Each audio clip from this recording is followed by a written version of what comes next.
There is a field in southern Ohio where the grass grows long and quiet in the early morning hours.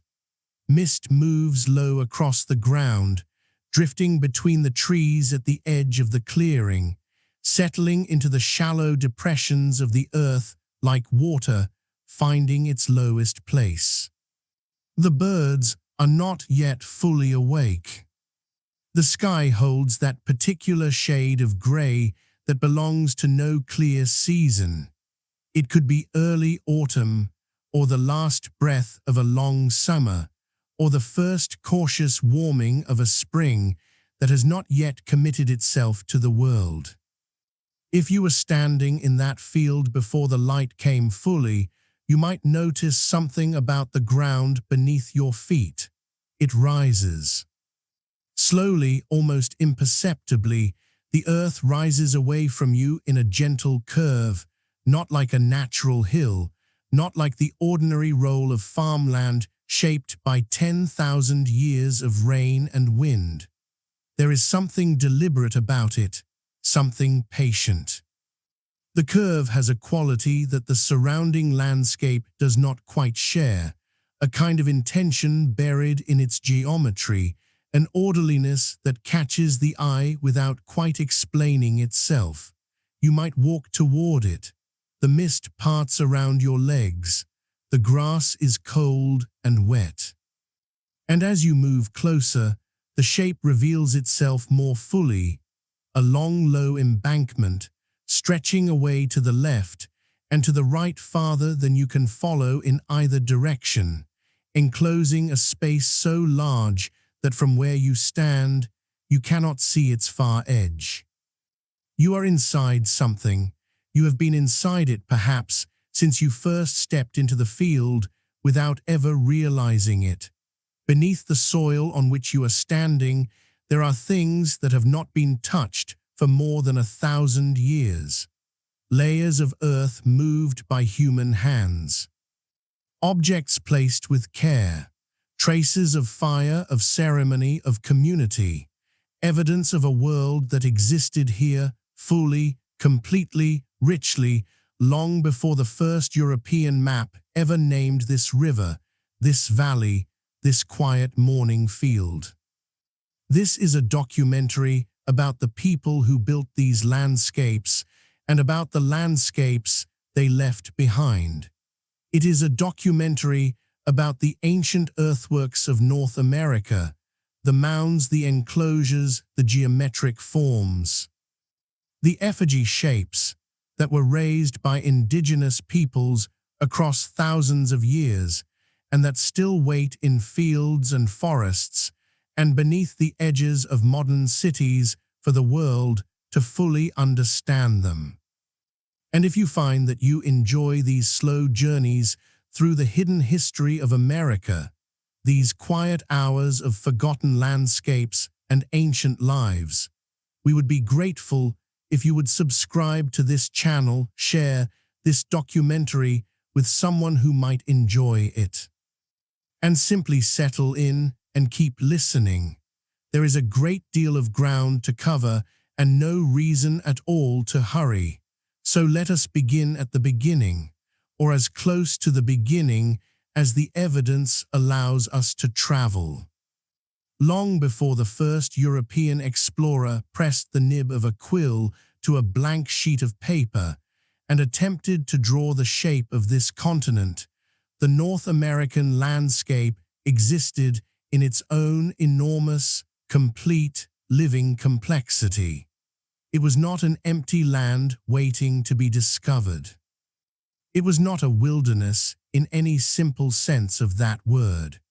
It was a continent shaped over millions of years by geological forces so patient and so powerful that no human mind can fully contain them, and then far more recently, shaped further by the presence of people who had been living here, moving through it, working with it, and leaving their marks upon it for an extraordinarily long period of time.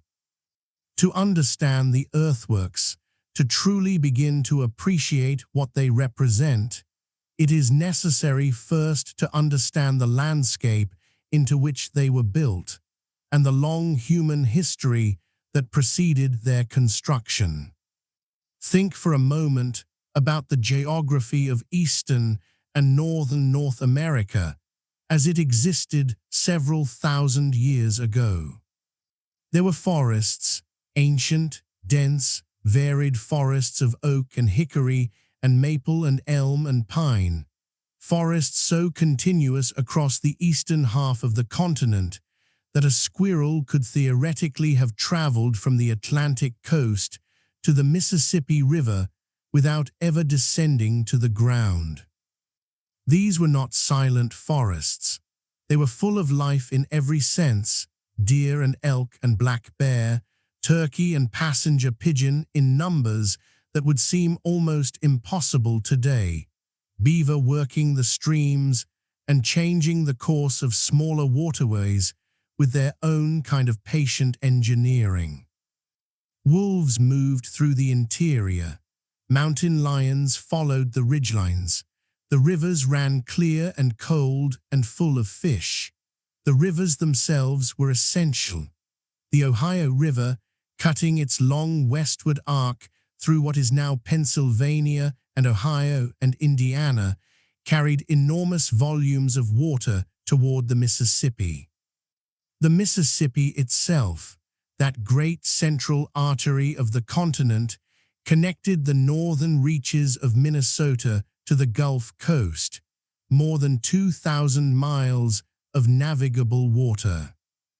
The Illinois River, the Scioto, the Muskingum, the Wabash, the Great Miami, each of these tributaries was a road, a food source, a place of settlement, a corridor of communication between communities separated by distances that would have taken days or weeks to travel on foot through the forest. And to the north lay the Great Lakes: Superior, Michigan, Huron, Erie, Ontario, the largest system of freshwater lakes on the surface of the earth, holding something close to a fifth of all the surface fresh water in the world. These were not merely bodies of water. They were ecosystems of extraordinary richness, with fish populations that fed generations of human communities along their shores, and weather systems so large and complex that they shaped the climate of the entire northeastern region. Between the forests and the rivers and the lakes, there were wetlands, marshes and swamps and boggy lowlands full of cattails and wild rice and waterfowl. There were prairies at the western edges of the forested zone, grasslands where the bison moved in numbers beyond easy calculation.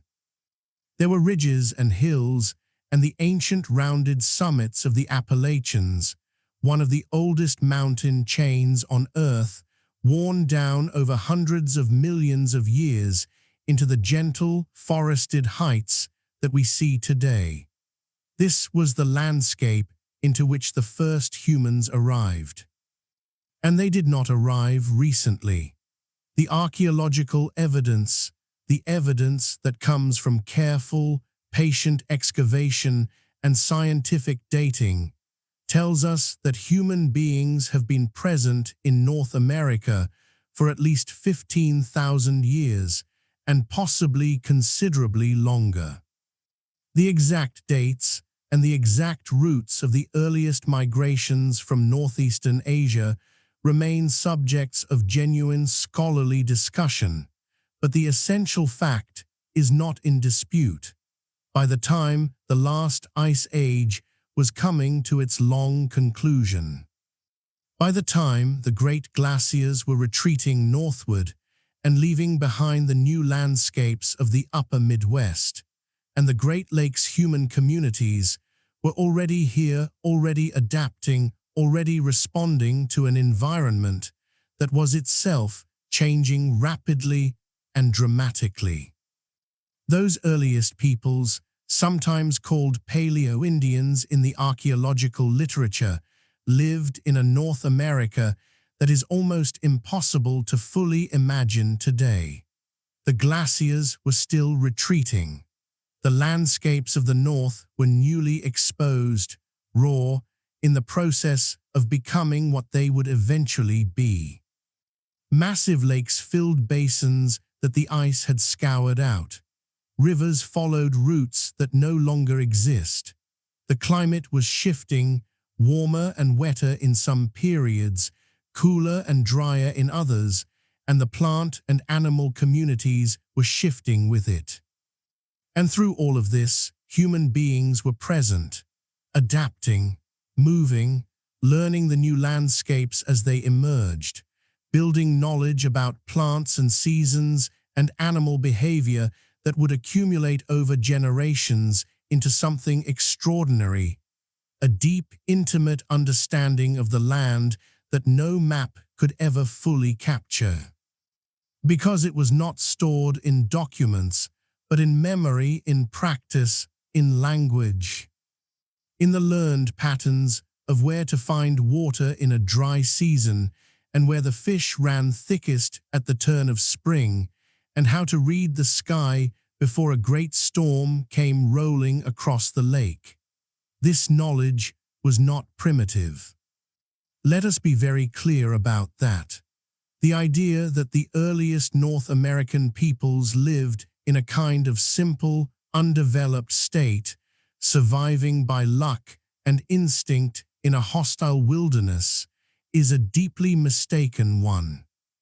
What they possessed was a form of ecological intelligence built over thousands of years of careful observation and accumulated experience, a relationship with the natural world of a sophistication and depth that should command our genuine respect and attention. Over the millennia that followed the retreat of the glaciers, the human communities of eastern and northern North America changed. Populations grew, social structures evolved, technologies developed, new kinds of tools, new kinds of containers, new approaches to food preparation and preservation.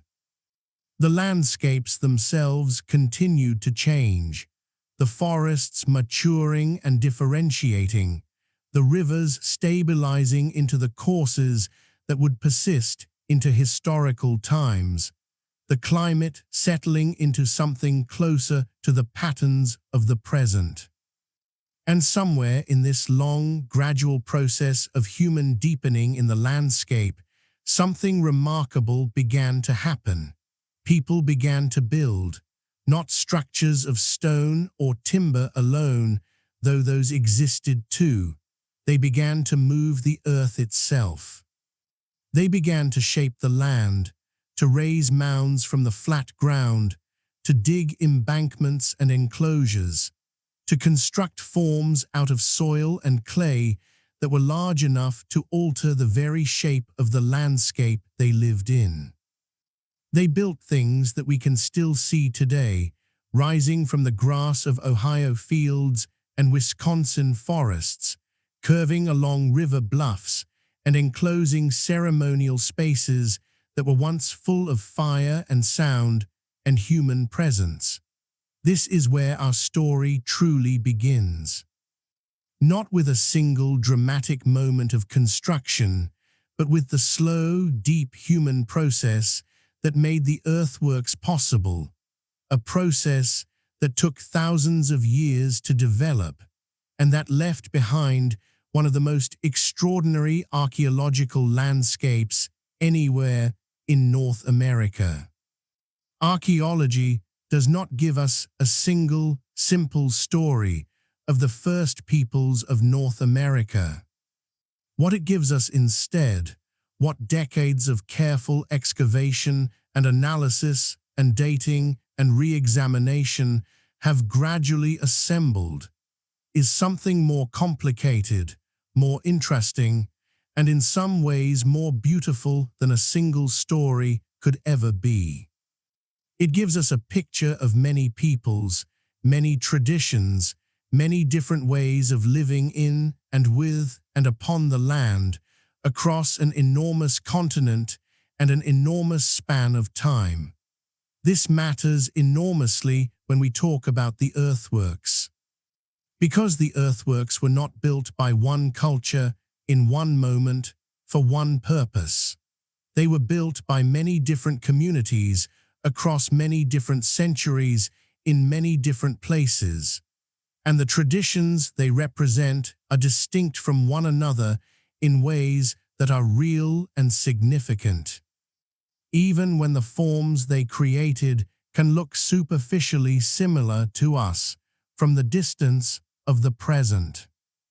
Let us begin with what archaeologists call the Archaic period, a broad cultural term used to describe the long stretch of human history in North America, roughly from about 10,000 years ago to around 3,000 years ago, though the boundaries shift depending on region and cultural tradition. The Archaic was not a single thing. It was an enormous sweep of human adaptation and diversification across a continent in the process of becoming what it is today. During the Archaic period, the peoples of Eastern North America developed increasingly complex relationships with their environments. They were not simply wandering nomads, as earlier popular images sometimes suggested. Many communities had seasonal rounds, patterns of movement tied to the availability of resources in different places at different times of year. But these rounds were organized and purposeful, not random. Communities returned to the same fishing stations year after year, to the same nut-harvesting forests in autumn, to the same sheltered winter camps in the valleys below the ridgelines. Over time, some of these seasonal gathering places became something more. There is archaeological evidence from sites in the lower Mississippi Valley and elsewhere that people were beginning to gather in larger numbers, to construct simple earthen features, to bury their dead with increasing care and intentionality, to exchange materials and objects with communities living at considerable distances. The seeds of what would eventually become the great earthwork traditions of the North and East were already present in this long, archaic foundation.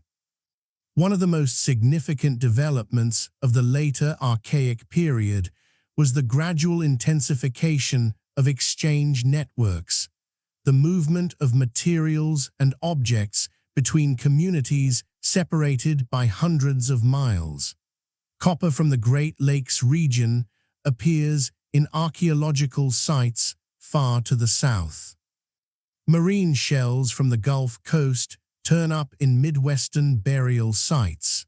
Certain kinds of stone, valuable for tool-making, moved along routes that span the eastern half of the continent. This movement of materials is significant not merely as evidence of trade in any narrow economic sense. It is evidence of relationships, of communication, of connection, of social networks linking communities across distances that would have required sustained effort to maintain. Around 3,000 years ago, in the general sense used by archaeologists, the cultural patterns of the eastern woodland region began to shift into what scholars call the early woodland period. Pottery became more widespread. Burial practices became more elaborate in many areas. The construction of burial mounds, the most enduring and visible form of earthwork architecture, began to appear more consistently across a broad swath of the eastern half of the continent. It is important to pause here and acknowledge something that can easily get lost in a discussion of archaeological periods and cultural traditions. These are modern categories. The people who lived through the archaic period, the people who participated in the early woodland traditions, the people who built the first burial mounds, none of them called themselves archaic or woodland. They did not think of themselves as members of an archaeological phase. They were communities of human beings with their own names for themselves, their own languages, their own understandings of who they were and where they had come from and what their responsibilities were to one another and to the world around them. Archaeology gives us the material traces of their lives, the artifacts, the features, the patterns in the distribution of objects and structures across the landscape. But it cannot give us their words, their stories, their inner lives, the texture of their daily experience. What we know is always partial. What we can recover is always a fragment of something vastly larger and richer than the fragments themselves. The peoples of Eastern North America in the centuries leading up to what archaeologists call the woodland period were diverse. They spoke many different languages belonging to several different language families. They lived in different kinds of communities suited to different environments, small family groups in some seasons and places, larger gatherings at others. They practiced a range of subsistence strategies, from intensive fishing along the rivers and lake shores to hunting in the interior forests, to gathering the enormous diversity of plant foods that the eastern woodlands offered. And increasingly, as the centuries passed, they buried their dead with extraordinary care. The attention given to burial, the preparation of the body, the placement of objects with the deceased, the construction of earthen coverings above the burial, speaks to belief systems that we can only partially reconstruct. But that clearly involved deep ideas about the relationship between the living and the dead, about what happens after death, about the obligations of community that continue beyond the moment of individual loss. It is from this deep foundation, this long, complex, richly developed human world of the eastern woodlands, that the great mound-building traditions emerge. Not as a sudden invention, not as the introduction of outside knowledge from some distant civilization, but as the culmination of thousands of years of accumulated practice, social development, and deepening engagement with the landscape. The woodland period, broadly speaking, roughly from about 3,000 years ago to about 1,000 years ago, again with significant regional variation, encompasses the two major mound-building traditions that have left the most dramatic marks on the landscapes of Ohio, Illinois, Wisconsin, Indiana, and the surrounding regions. These traditions are known to archaeologists as the Adena and the Hopewell, and they are the subject of the chapters that follow. But before we move into them, it is worth sitting for a moment with the idea that what made the earthworks possible was not any sudden surge of external influence or divine inspiration. What made them possible was people, communities of people who had been developing the social organization, the shared beliefs, the accumulated knowledge, and the relationships with one another, and with the land that the construction of monumental earthworks would require. The earthworks are not mysterious because their builders were unknown. They are mysterious because the builders were real and complex and fully human, and because the passage of time and the failures of preservation and the long history of neglect and misunderstanding have left us with only fragments of what they knew. There is a particular kind of silence that surrounds earthwork. Not the silence of absence, not the silence of a place where nothing has happened, but the silence of something held in suspension, something that existed fully once and now exists in a different way, present in form but distant in meaning. You can walk up the side of a burial mound and feel the ground beneath your feet solid and grass-covered and real, and know that the earth you are standing on was placed there deliberately by human hands, basket by basket, load by load. Across weeks or months or years of sustained communal effort. And yet what that effort meant, what it felt like from the inside, what words were spoken and what songs were sung, and what the participants understood themselves to be doing in the deepest sense.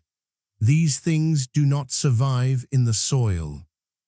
What does survive is the form itself, and the forms are, even at this distance, remarkable. A burial mound, in its simplest conception, is exactly what the name suggests, an artificial hill of earth constructed over a burial or a series of burials. But this description, accurate as far as it goes, fails to capture the range and variety and intentionality of what the mound builders of eastern North America actually created. Some mounds are small, barely a meter high, covering a single interment. Others are enormous. The largest surviving mounds in Ohio and Illinois rise to heights of more than 12 meters and cover areas of hundreds of square meters at their base. Some mounds are simple conical shapes. Others are elongated or stepped, or take on forms that suggest animals or other beings when viewed from above. And burial mounds are only one category of earthwork.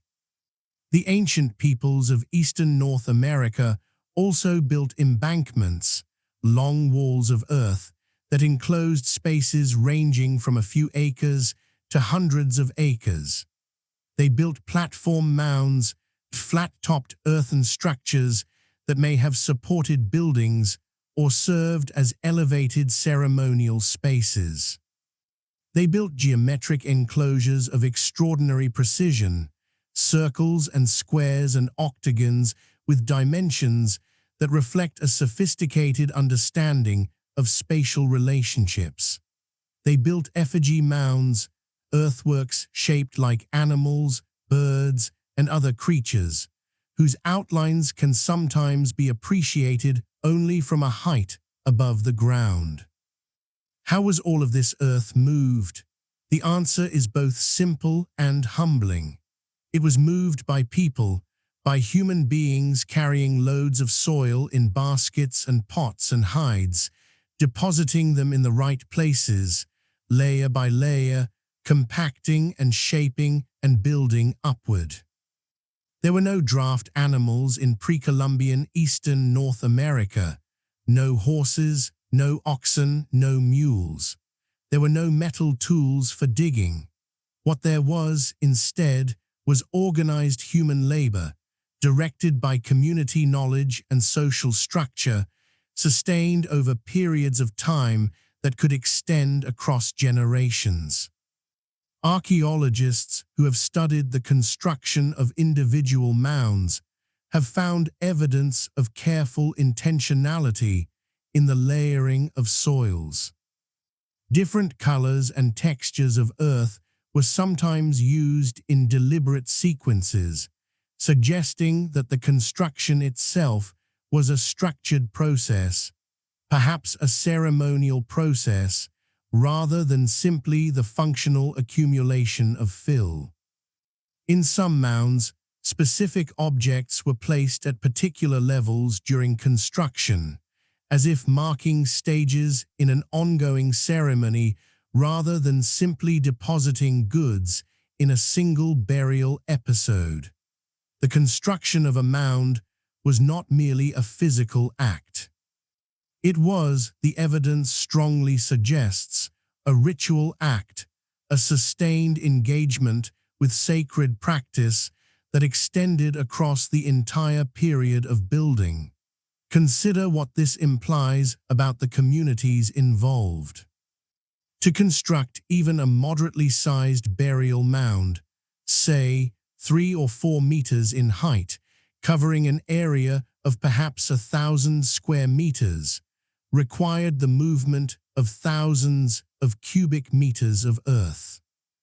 Moving that much soil by hand, using simple tools and containers, would have required significant labor, the sustained effort of many individuals working together over a substantial period of time. Larger mounds represent proportionally larger investments of communal energy. This was not slave labor. There is no archaeological evidence suggesting coercion, no evidence of the kind of social stratification and power asymmetry that characterized societies built on forced labor in other parts of the ancient world. The most compelling interpretation, based on the available evidence, is that mound construction was a form of communal participation, a shared undertaking that drew people together, perhaps from a wide area, and that expressed through its very practice the social bonds and shared beliefs that held communities together. Anthropologists and archaeologists who study the social dimensions of monumental construction in various ancient contexts have observed that building projects of this kind often serve important social functions beyond their immediate stated purpose. The act of working together on something large and enduring, something that will outlast any individual life, something that expresses a community's relationship to its ancestors and its land, can itself be a powerful force for social cohesion. The mound, when finished, is not just a grave or a ceremonial platform. It is a monument to the act of building it. The scale of the earthwork tradition in eastern North America, when you step back far enough to see it whole, is genuinely staggering. Archaeologists have identified thousands of individual mound sites across Ohio, Indiana, Illinois, Wisconsin, Minnesota, New York, and the surrounding regions. Many of these sites contain not just a single mound, but dozens or even hundreds of mounds arranged in patterns across the landscape. Some sites include both burial mounds and geometric enclosures, both earthen walls and open plazas, suggesting landscapes that functioned as complex ceremonial environments rather than single-purpose structures. These were not places that were built and then abandoned and forgotten. The evidence suggests that many earthwork sites were used repeatedly over long periods of time, that communities returned to them across generations, added to them, maintained them, conducted ceremonies within them. They were living parts of the landscapes in which people moved and worked and raised their children and buried their dead. They were not ruins during the long centuries of their active use. They were centers. The geometry that appears in many of the most elaborate earthwork sites deserves particular attention. The builders of some of the largest and most carefully constructed enclosures in Ohio achieved levels of geometric precision that are genuinely impressive, even by the standards of modern survey. Circles that close on themselves with remarkable accuracy, parallel walls that maintain consistent separation across hundreds of meters, right angles that hold their precision across the full scale of the enclosure. This precision was achieved without metal instruments, without written mathematical notation, without the surveying technologies that we now take for granted. What it required instead was accumulated practical knowledge, methods of measuring distance and angle that were embedded in practice rather than recorded in texts, passed down through instruction and demonstration across generations of builders. The precision of the geometry is not evidence of extraterrestrial assistance or lost technological knowledge. It is evidence of what human beings can achieve through sustained communal effort, accumulated practical skill, and the kind of deep investment in a project that comes from believing it matters. And it mattered. Whatever the specific beliefs of the communities that built these landscapes, and those beliefs varied across time and place in ways we can only partially reconstruct, the earthworks were the material expression of something deeply significant to the people who created them. Something about ancestors. Something about the relationship between the living and the dead. Something about the movement of celestial bodies and the turning of seasons. Something about the identities of communities and their relationships to one another and to the land beneath their feet. That we cannot fully recover what that something was, that is the genuine mystery. Not who built the mounds, which the evidence answers clearly enough, but what the mounds meant from the inside to the people who built them. That is the question that the landscape raises quietly to anyone who stops long enough to listen. In the broad river valleys of what is now southern Ohio, and into the neighboring states of Kentucky, Indiana, West Virginia, and Pennsylvania, the archaeological record preserves evidence of one of the earliest distinctly recognized mound-building traditions in the eastern woodlands.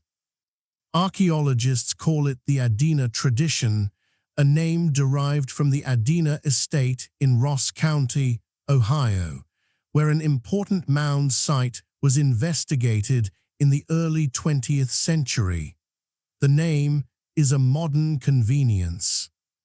A scholarly label applied to a pattern of cultural practices that archaeologists have identified across a wide geographic area and a long span of time, roughly from about 800 BCE to about 100 CE, though these dates are themselves approximations and the cultural boundaries are not sharp.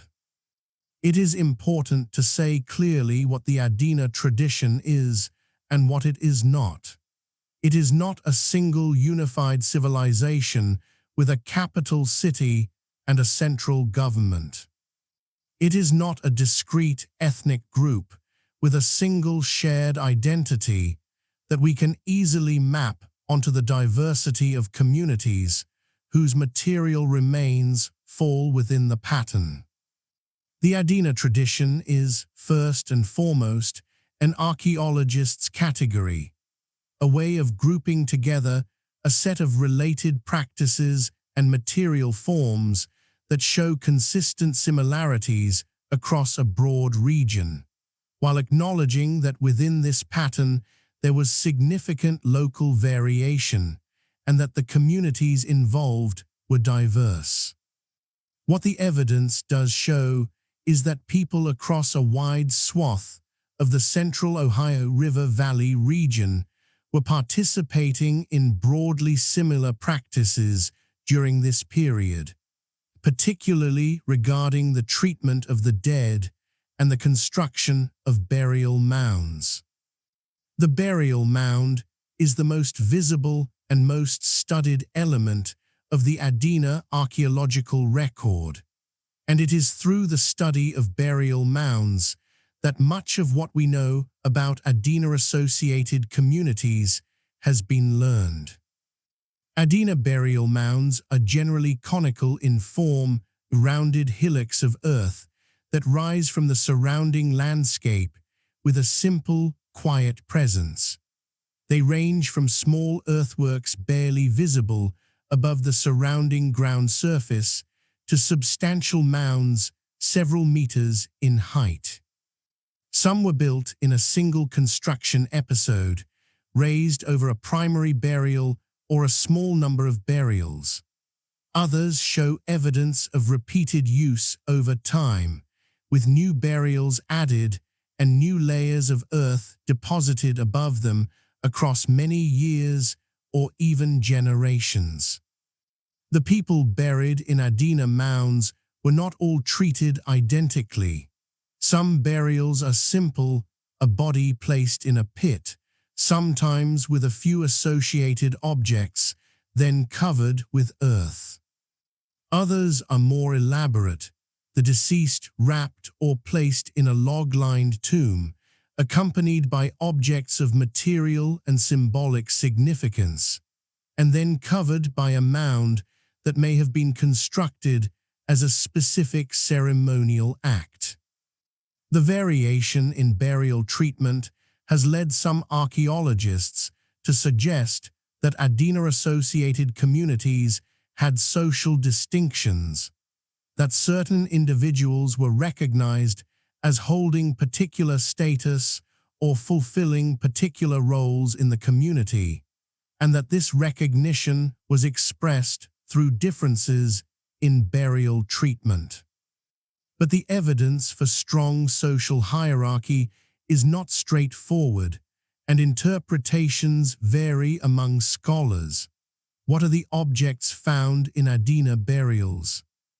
Among the most consistently documented are artifacts made from materials that required effort to obtain, not necessarily materials from far away, though some long-distance materials do appear, but materials that required skill and time to work.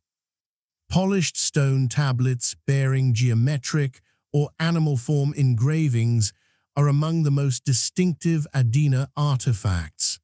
The precise function of these tablets is not known with certainty. They were not writing in any sense we would recognize.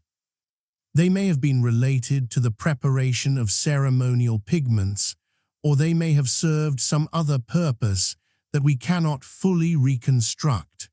What is clear is that they were made with care and skill, and that they were associated with burial contexts that suggest their importance. Copper artifacts also appear in Adena contexts: bracelets, beads, rings, and other forms worked from native copper. Much of the copper used by Adena-associated communities likely came from the Great Lakes region, particularly from deposits along the shores of Lake Superior, where naturally occurring masses of pure copper had been known and used by indigenous communities for thousands of years, as far back as what archaeologists call the Old Copper Complex, dating to the Archaic period. The appearance of copper in Adena burial contexts is a thread that connects these communities to the very long history of copper use in the upper Great Lakes and throughout the eastern woodlands. There is also evidence in the Adena archaeological record of connections to communities beyond the immediate Ohio Valley region. Certain artifact types, certain practices, certain stylistic elements appear across a broader geographic area than any single local community could account for. This suggests that the communities participating in broadly Adena-like practices were in contact with one another through trade, through intermarriage, through ceremonial gatherings, through the movement of people across the landscape. The social world of Adena-associated communities was not narrow or isolated.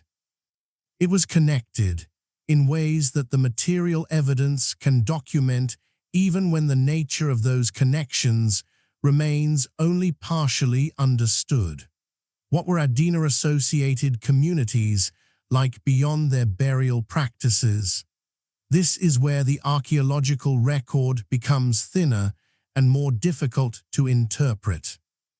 Because burial mounds survive well, they are, by definition, earthen structures that were built to last.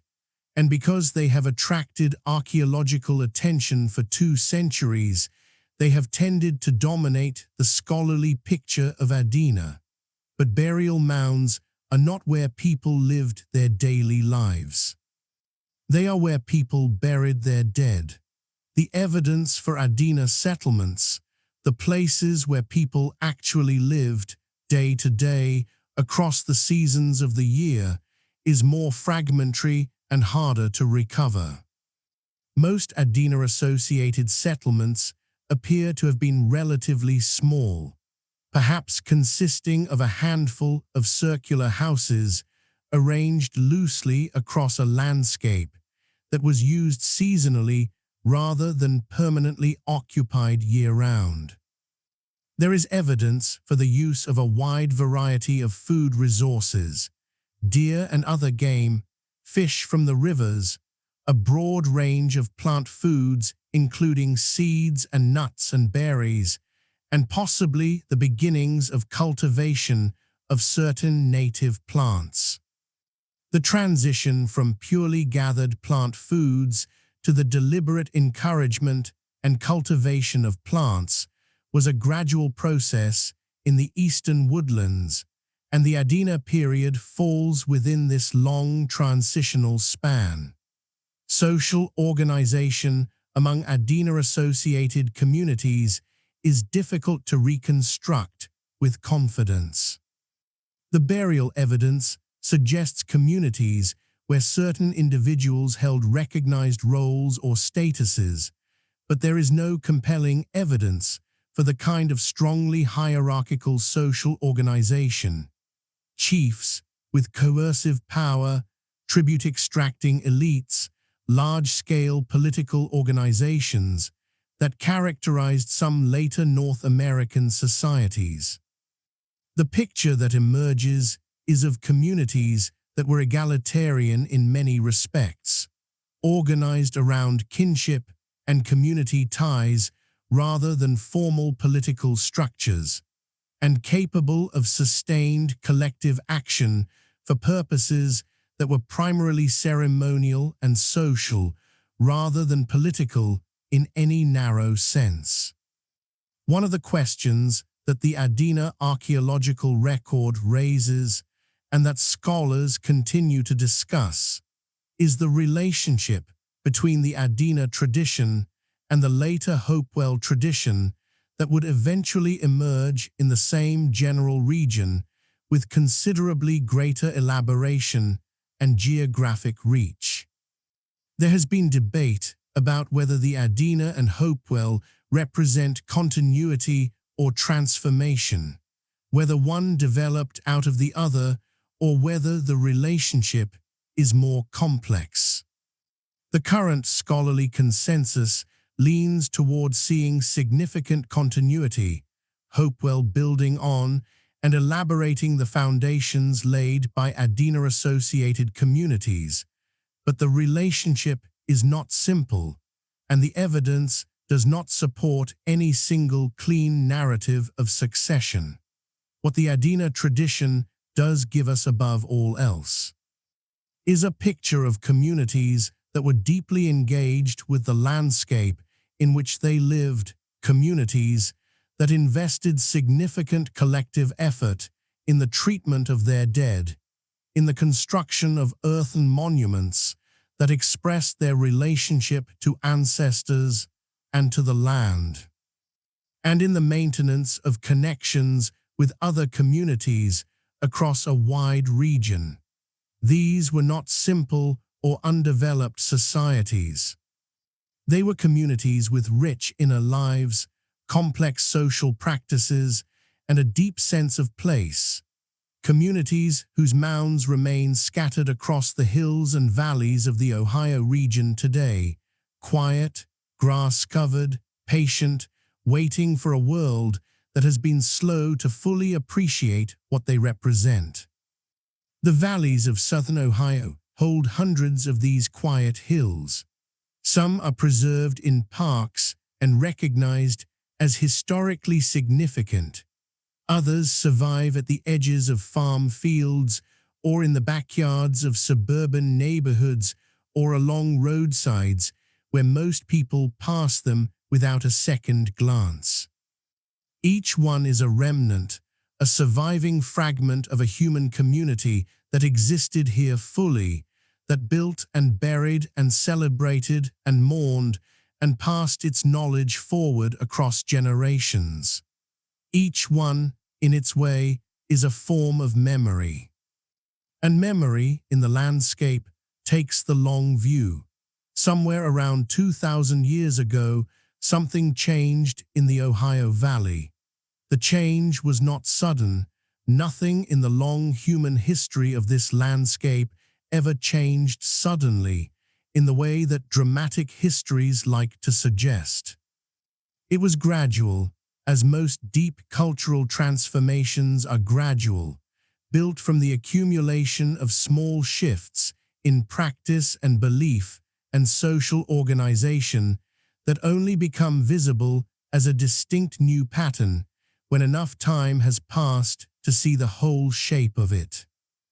But what emerged from this long, slow transformation was something that archaeologists have come to recognize as one of the most remarkable cultural phenomena in the ancient history of North America. We call it the Hopewell tradition. The name comes from the Hopewell farm in Ross County, Ohio, where a major earthwork complex was investigated in the late 19th century. And like the term Adena before it, it is a modern scholarly convenience rather than a name the people themselves would have used. The Hopewell tradition, as archaeologists define it, flourished roughly from about 100 BCE to about 500 CE, with its greatest elaboration in the central Ohio Valley during the period often called the Middle Woodland. But Hopewell-related practices and materials appear across a vast geographic area, from the Gulf Coast to the upper Great Lakes, from the eastern Appalachians to Kansas, and this geographic spread is one of the most remarkable and most discussed aspects of what the Hopewell tradition represents. Let us begin with what is most visible and most immediate, the earthworks themselves. The Hopewell communities of southern and central Ohio built earthwork complexes of a scale and geometric precision that remain impressive today, after 2,000 years of weathering and erosion and agricultural disturbance. These were not simple burial mounds, though burial mounds were part of the landscape. They were elaborate designed ceremonial environments, enclosures of earth enclosing spaces that could span hundreds of acres, incorporating geometric forms of extraordinary consistency. Linked together in ways that suggest careful planning and a shared conceptual framework for understanding what such a landscape should look like and what it should do. The earthworks at Newark, Ohio, which we will explore in greater detail in the chapter that follows, enclosed an area of more than 4 square miles, making them among the largest geometric earthwork complexes in the ancient world. The earthworks at Mound City in Ross County enclosed a rectangular space containing more than 20 individual mounds. The works at Hopewell itself covered many acres of the Scioto River Valley. Site after site across southern Ohio tells the same story. communities that were capable of conceiving and executing landscape-scale architectural projects, and that chose to invest enormous communal energy in doing so. But the earthworks, remarkable as they are only part of what makes the Hopewell tradition so fascinating to archaeologists and historians. Equally remarkable, and perhaps even more revealing of the nature of Hopewell's social life, is the extraordinary assemblage of objects found within Hopewell burial contexts. These objects were made from materials that came from an astonishing range of geographic sources, and they were worked with craftsmanship of the highest order. Consider copper. Hopewell artisans worked copper into forms of great beauty and apparent symbolic significance.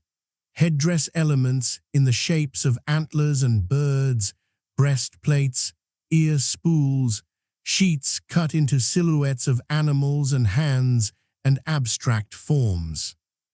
The copper used in these objects came primarily from the deposits of the Lake Superior region, more than 500 miles to the north of the Ohio heartland. It arrived in Ohio not in tiny quantities, but in substantial amounts.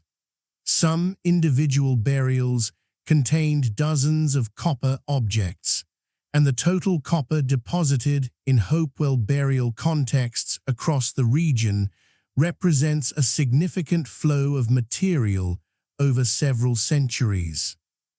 Then there is mica, thin, lustrous sheets of silicate mineral that can be cut into shapes with a precision that even today seems remarkable when you examine the surviving pieces. Mica cutouts found in Hopewell burial contexts include human hands, serpents, bird claws, abstract swirling forms, each one cut with a delicacy and control that speaks of skilled hands trained over long periods of practice. The mica came from the southern Appalachian Mountains, particularly from what is now western North Carolina, more than 600 miles to the southeast of the Ohio earthwork centers.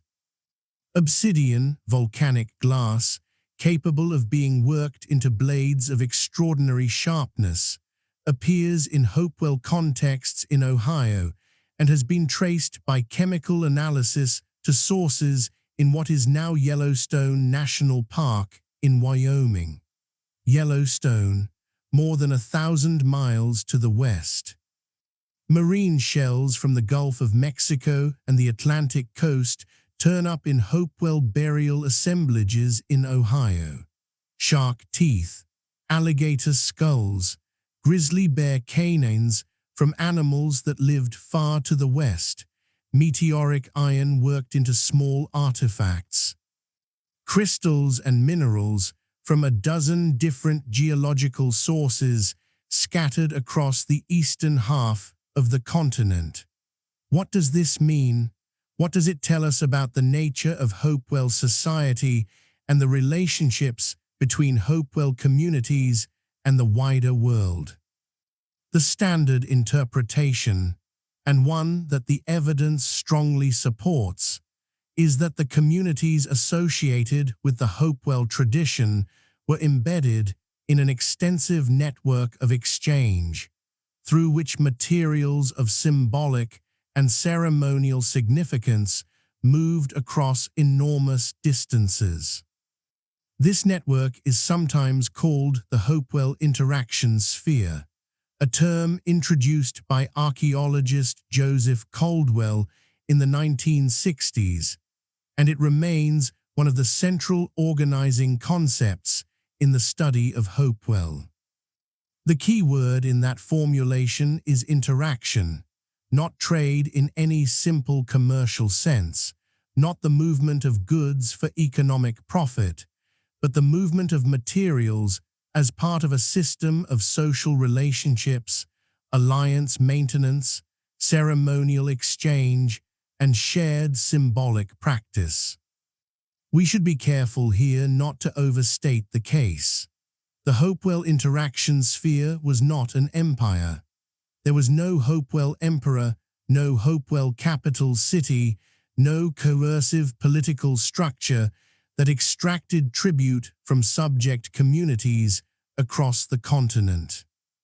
The communities that participated in Hopewell-related exchange practices remained, as far as the evidence suggests, relatively autonomous local communities with their own leadership structures, their own local traditions and histories, their own relationships to their particular landscapes. What they shared was participation in a set of broadly similar ceremonial practices and a system of exchange that moved certain categories of materials and objects across very long distances. Think of it, perhaps, as a web of relationships rather than a hierarchy. A community in Ohio might have connections to communities in Illinois, who had connections to communities in Wisconsin, who had connections to communities along the shores of Lake Superior, where copper could be found. Materials and ideas and practices moved along these webs of relationship, transformed and reinterpreted at each stage, arriving at their destinations having passed through many hands and many landscapes. The exotic materials that appear in Ohio Hopewell burial contexts were not necessarily obtained through direct long-distance expeditions, though some direct travel is possible, but through the cumulative movement of objects through chains of exchange relationships. The people who created the Hopewell burial assemblages were also, without question, extraordinarily skilled craftworkers. The objects they produced, in copper, in mica, in stone, in bone, in ceramic, represent a level of technical mastery that archaeologists have studied with genuine admiration. Platform pipes carved from Ohio pipestone, their bowls fashioned in the forms of animals and birds with a naturalistic accuracy that is immediately striking even to a modern viewer. Stone blades knapped from obsidian with such precision that individual flakes can be nearly translucent. Ceramic vessels with carefully incised geometric decorations. These were not the casual products of people making useful things quickly. They were the products of dedicated craft specialists, people who had devoted substantial portions of their lives to mastering difficult techniques. The burial contexts in which these objects were found suggest that the objects themselves were produced specifically for ceremonial purposes, that they were made to be placed with the dead as part of a set of practices that expressed beliefs about the afterlife, about the relationship between the living and the deceased, about the appropriate way to mark the passage of important individuals from the world of the living. In many cases, the objects were deliberately broken or burned before or during interment, a practice that archaeologists sometimes interpret as a form of ritual killing, a way of releasing the object from the world of the living and transferring it to the world of the dead. The social organization of Hopewell communities, who led them, how decisions were made, what the basis of status and authority was, remains a subject of ongoing scholarly discussion. The burial evidence suggests that some individuals were treated with considerably more elaborate ceremony than others, and that the most elaborate burials were accompanied by the greatest concentrations of exotic materials and skilled craftsmanship. But archaeologists debate whether this reflects inherited rank, a system in which status passed from generation to generation within particular lineages, or achieved status based on individual prowess, ceremonial knowledge, or the ability to control exchange networks. The evidence does not clearly resolve this question, and the honest answer is that the social organization of Hopewell communities was probably more varied and more complex than any single simple model can capture. What is clear is that the Hopewell tradition represents a flowering of cultural complexity and ceremonial elaboration that is genuinely remarkable, a period when the peoples of the Ohio Valley and their distant exchange partners were investing extraordinary energy and skill in the creation of a shared ceremonial world. Expressed through earthworks and burial practices and the movement of symbolically charged materials across a continent. And at the center of that world, rising from the valleys of southern Ohio, were the earthworks themselves, the great geometric enclosures that gave the Hopewell world its most enduring physical form. It is time to walk among them, stand at the edge of the Great Circle at Newark, Ohio, and try to comprehend what you are looking at. The earthen wall rises before you to a height that, at its original construction, may have been more than 5 meters. It stretches away to your left and to your right in a curve so gradual that even from where you are standing, you cannot quite see where it bends back on itself, cannot quite see how the circle closes on the far side. The enclosed space, the interior of this single circular earthwork, covers more than 20 acres. It is, by any measure, an enormous thing, and this is only one element of the Newark earthworks. The complex that once existed across the landscape around what is now the city of Newark, Ohio, encompassed a set of connected geometric forms of almost incomprehensible scale. There was the Great Circle, the enormous circular enclosure that you have been imagining, now preserved as part of a local park where it has survived through a combination of historical fortune and deliberate effort. There was the Octagon, an 8-sided enclosure of roughly 50 acres, connected to a circle of similar size by a set of parallel earthen walls. There was a large square enclosure. There were additional circles and connecting roadways. Together, the Newark earthworks originally enclosed an area of more than 4 square miles, making them among the largest geometric earthwork complexes anywhere in the ancient world. The precision of the geometry at Newark has attracted scholarly attention for 2 centuries. The Great Circle is very nearly a perfect circle. The variation in its radius is small enough that it could not have been achieved by accident. The octagon is a genuine regular octagon. Its 8 sides and 8 angles hold their precision across the full scale of the enclosure. The relationship between the geometric forms at Newark, the proportions, the orientations, the connections between the different elements of the complex, reflects a level of geometric understanding and practical surveying skill that continues to impress researchers who study it carefully. How was this precision achieved? The most likely answer involves methods of practical geometry that do not require any mathematical notation or instrument making in the modern sense.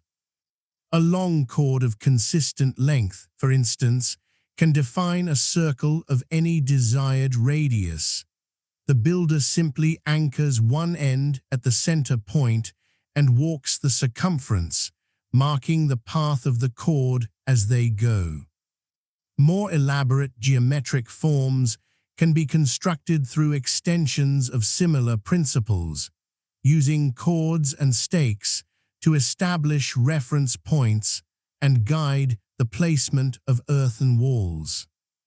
These methods require skill, practice, and careful planning, but they do not require knowledge that is in any way mysterious or unavailable to a community with a deep tradition of observing and working with the natural world. One of the most discussed features of the Newark Earthworks and of several other major Ohio Hopewell earthwork complexes is their apparent relationship to astronomical phenomena. Researchers including Ray Hively and Robert Horn, working in the 1980s, published analyses suggesting that the orientations of various elements of the Newark complex align with significant positions of the Moon over its 18-year-plus cycle. The Moon, unlike the Sun, does not simply rise and set in the same range of positions every year. Its rising and setting points shift through a complex cycle that takes approximately 6 years to complete, reaching maximum and minimum extremes at the ends of what astronomers call the major and minor lunar standstill. If the alignments identified at Newark are intentional, and the analysis by Hively and Horn, while not universally accepted in every detail, has been taken seriously by many researchers in the field, then they suggest that the builders of the Newark Earthworks had accumulated careful observations of the Moon's movements over many years, perhaps over many generations, and incorporated those observations into the design of the earthwork complex. This is not evidence of an unknown advanced technology. It is evidence of exactly what patient, careful, long-term observation of the natural world by communities deeply invested in understanding the sky can produce. Many indigenous communities across North America developed sophisticated understandings of astronomical cycles through exactly this kind of sustained observation, transmitted across generations through oral tradition and embedded in ceremonial practice. The suggestion that the builders of Newark may have incorporated lunar alignments into their earthworks is consistent with what we know about the importance of celestial observation in many Native American cultural traditions, and it adds a dimension of meaning to the earthwork landscape that is genuinely illuminating. Other major Ohio Hopewell earthwork complexes tell similar stories of geometric precision and possible astronomical orientation. The High Bank works along the Scioto River in Ross County. Includes an octagon paired with a circle in a configuration that closely parallels the octagon at Newark, a similarity so striking that some researchers have proposed a deliberate relationship between the two sites, which are separated by about 60 miles. The Mound City site, enclosed by a rectangular earthen wall in the Scioto Valley, contained at the time of its first systematic investigation in the early 20th century a remarkable concentration of burial mounds within its walls, more than 20 mounds packed within the enclosed space, each one containing burials with elaborate associated objects. Fort Ancient in Warren County, Ohio, sits atop a high ridge above the Little Miami River and encloses a complex of earthworks that stretches for more than 3 miles, a site whose name reflects later misunderstanding, as it was not in any meaningful sense a fort, but rather a ceremonial landscape of considerable elaboration. What happened in these enclosures? What were they used for? The honest answer is that we do not know with certainty, and different researchers have offered different interpretations. The most consistent pattern in the evidence suggests that these were primarily ceremonial spaces, landscapes designed for gatherings, for ritual activities, for the performance of communal ceremonies that brought people together from a wide area. The scale of many of the Ohio Hopewell enclosures suggests that they were built to hold large numbers of people, that the interior spaces were designed as gathering grounds rather than as permanently occupied settlements. The association of many enclosures with burial mound complexes reinforces the interpretation that ceremony, including ceremonies related to the treatment of the dead, was a central function of these places. Some researchers have proposed that the great enclosures served as pilgrimage centers, places to which people traveled from across the Hopewell interaction sphere at particular times of year, perhaps at astronomically significant moments, to participate in shared ceremonies that reinforced the social bonds and exchange relationships that held the Hopewell world together. This interpretation is appealing and is consistent with a range of evidence, but it should be understood as an interpretation rather than an established fact. The earthworks cannot tell us directly why people came to them or what they did when they arrived. They can only tell us that they were built with great care, that they were used over long periods of time, and that they were considered important enough to justify extraordinary communal investment. There is another quality to the great geometric earthworks that is harder to articulate, but that many people who visit them remark upon. Standing inside one of the great circles or walking along one of the parallel embankment corridors that connect different elements of a complex, you feel something that goes beyond the intellectual appreciation of scale and precision. You feel enclosed. You feel oriented. The earthwork defines your relationship to the surrounding landscape in a way that the open ground does not. It creates an interior and an exterior, a here and a there, a bounded space that is different in character from the unbounded space beyond the walls. This spatial experience may have been central to the purpose of the enclosures.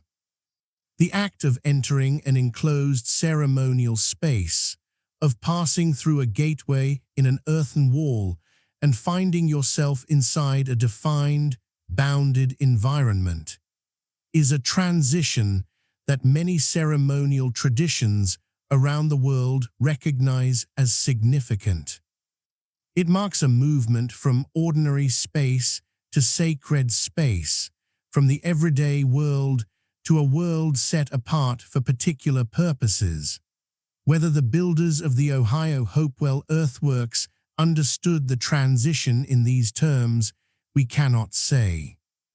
But the spatial logic of enclosure, the creation of a distinct interior world, is one of the most consistent features of the great geometric earthwork tradition, and it suggests that the experience of being inside the enclosure was itself part of what the builders were trying to create.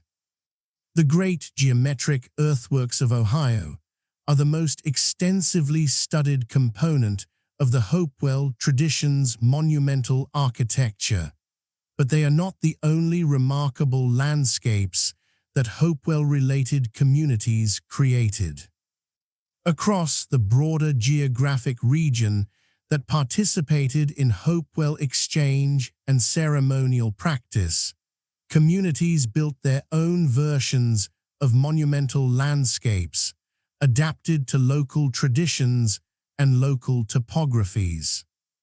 To the north and west, different communities were building different kinds of earthworks, forms that expressed different relationships to the land, to animals, to ancestors, and to the sky. And it is to one of the most evocative of all these different forms that we must now turn. There is a ridge in Adams County, Ohio, that runs above a gorge carved by Brush Creek, and on the top of that ridge, stretched out along its length in a form that has persisted for more than 1,000 years, lies an earthwork unlike any other in North America. The Great Serpent Mound. It is not a burial mound, or at least the earthwork itself does not appear to have served primarily as a burial site, though there are burial mounds nearby. It is not an enclosure. It is a shape. A coiling, sinuous line of earth that traces the outline of a serpent across the ridge top for a length of approximately 1/4 mile, more than 400 meters from the triple-coiled tail to the open jaws at the far end, which appear to frame or hold an oval earthen feature that various researchers have interpreted as an egg, as the sun, or as some other symbolically significant form. From the ground, walking along its length, the Great Serpent Mound is an odd experience. You are aware of the earthwork as a rising curve of earth beside you, but you cannot easily see its full form, cannot fully comprehend the serpent shape from any single point along the ridge. The form is most fully visible from above, which raises a question that researchers have discussed for a very long time. Was the full form of the serpent intended to be seen from above? And if so, by what or by whom? Let us set aside for a moment the more sensational versions of this question, which have sometimes been used to suggest extraterrestrial observers or other extraordinary hypotheses. The more grounded and more interesting version of the question concerns the relationship between the form of the earthwork and the sky, and in particular with the sun. The Great Serpent Mound is oriented in a way that has attracted considerable attention from archaeoastronomers and other researchers. The head of the serpent, at the end where the oval feature is positioned, faces roughly to the northwest, toward the direction of sunset at the summer solstice. The coils of the serpent's body align, by various analyses, with other significant solar and lunar positions over the course of the year. Whether all of these alignments are intentional and how precisely they were meant to correspond to specific astronomical events remains a subject of scholarly discussion. But the broad orientation of the earthwork toward the summer solstice sunset is one of the most consistently cited features of the monument, and it has been taken seriously by many researchers who study it. Dating the Great Serpent Mound has itself been a long-running source of scholarly discussion. The monument was investigated in the late 19th century by Frederick Ward Putnam of Harvard University, who devoted considerable energy to its study and to efforts to preserve it from the agricultural development that threatened it at the time. Putnam's work and the subsequent preservation of the site through the efforts of various historical and archaeological organizations ensured that the serpent mound survived into the era of modern archaeological techniques. But the dating of an effigy earthwork, a mound whose primary purpose was to create a form rather than to cover a burial, presents particular challenges because there are few organic materials directly associated with the construction itself that can be reliably radiocarbon dated. Early analyses placed the serpent mound within the Adena tradition, based in part on the presence of Adena burial mounds in the surrounding area. More recent analyses using radiocarbon dating of materials from within the body of the earthwork have suggested a later date of construction, with some studies proposing that the existing earthwork may have been built or substantially rebuilt during the Fourth Ancient Cultural Period, roughly from about 1000 CE to 1600 CE, rather than during the earlier Adena or Hopewell periods. This later dating, if confirmed, would change some aspects of the scholarly conversation about the serpent mound's cultural context.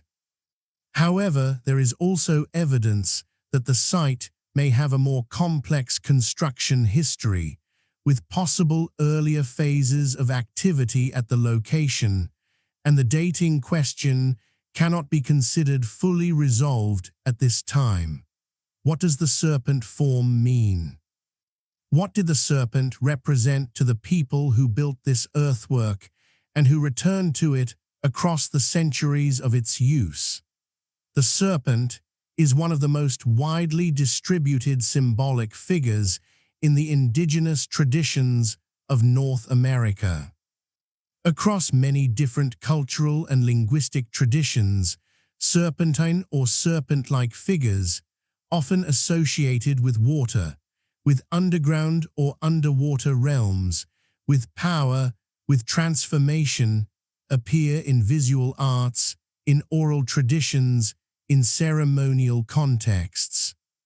In many of the traditions of the eastern woodlands and the Great Lakes region, the underwater panther or great serpent figure represents a powerful being associated with the depths of water, the underworld, and forces of both danger and regenerative power.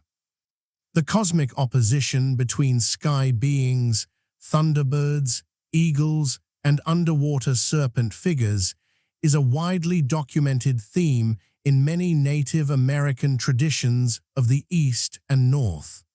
We cannot say with certainty that the Great Serpent Mound was built to represent this particular symbolic tradition. We cannot say with certainty what any specific indigenous community believed about the form they were creating on this Adams County ridge. What we can say is that the serpent form carried deep symbolic significance across many indigenous traditions of eastern North America, and that the choice of a serpent as the subject of a major earthwork in this region is consistent with the broader symbolic world of the communities that created it. The landscape itself has its own strangeness. The ridge above Brush Creek, where the serpent mound sits, is located near the center of a roughly circular geological feature. The result, geologists believe, of an ancient meteor impact or a cryptoexplosion structure. The rocks of this area show the kinds of disturbance, shattered and displaced strata, unusual formations that result from extraordinary pressure events in the geological past. Whether the indigenous builders of the Serpent Mound were aware of this geological anomaly and chose the location partly because of it, we cannot say. The connection between unusual landscapes and sacred significance is a pattern found in many indigenous traditions, places where the land itself seems to speak, where the ordinary rules of geology seem to have been suspended, may have been recognized as places of power. But this remains an interpretation rather than documented fact. What is not interpretation is the simple, immediate reality of the earthwork itself. Even today, after centuries of weathering and limited restoration, and the complications of modern tourism infrastructure, the Great Serpent Mound retains a quality of quiet power that is difficult to fully articulate. It is a purposeful thing. It was made by people who had reasons for making it, who understood what they were doing and why, who brought to its construction the same kind of sustained communal investment that we have seen in the great geometric enclosures of the Ohio Valley. That those reasons cannot be fully recovered does not diminish the monument. It only reminds us, gently and persistently, of how much we do not yet know. Imagine standing on that ridge on a clear evening in late June as the sun moves toward the horizon in the northwest. The land falls away on both sides into the shadow of the gorge below. The sky is enormous, pink and amber at the edge, deepening to violet overhead. The earthwork at your feet curves away in its long serpentine arc, its form catching the last light along the raised edges of its coils. Whatever ceremonies were held here, whatever meanings were expressed and renewed in this landscape, they were held and expressed in a place of genuine beauty. That much, at least, we can still share across the centuries with the people who built it. Move now to the north and west. Follow the rivers upward from the Ohio Valley into the broad glaciated landscapes of Indiana and Illinois, across the flat expanses of the upper Midwest, where the glaciers left behind their legacy of lakes and wetlands and rich black soils. Move into Wisconsin, into the driftless area where the ancient hills escaped the last glaciation and stand rounded and forested above the river valleys. Move along the shores of the Great Lakes, the enormous blue inland seas of Huron and Michigan and Superior, where the water has its own deep cold and its own vast weather and its own long human history. Here, in these northern landscapes, different earthwork traditions took root. They share certain deep commonalities with the Ohio Valley traditions to the south, the investment of communal labor in the construction of earthen monuments, the association of earthworks with burial practices, the embedding of ceremonial landscapes in the lived geography of daily movement and seasonal rounds.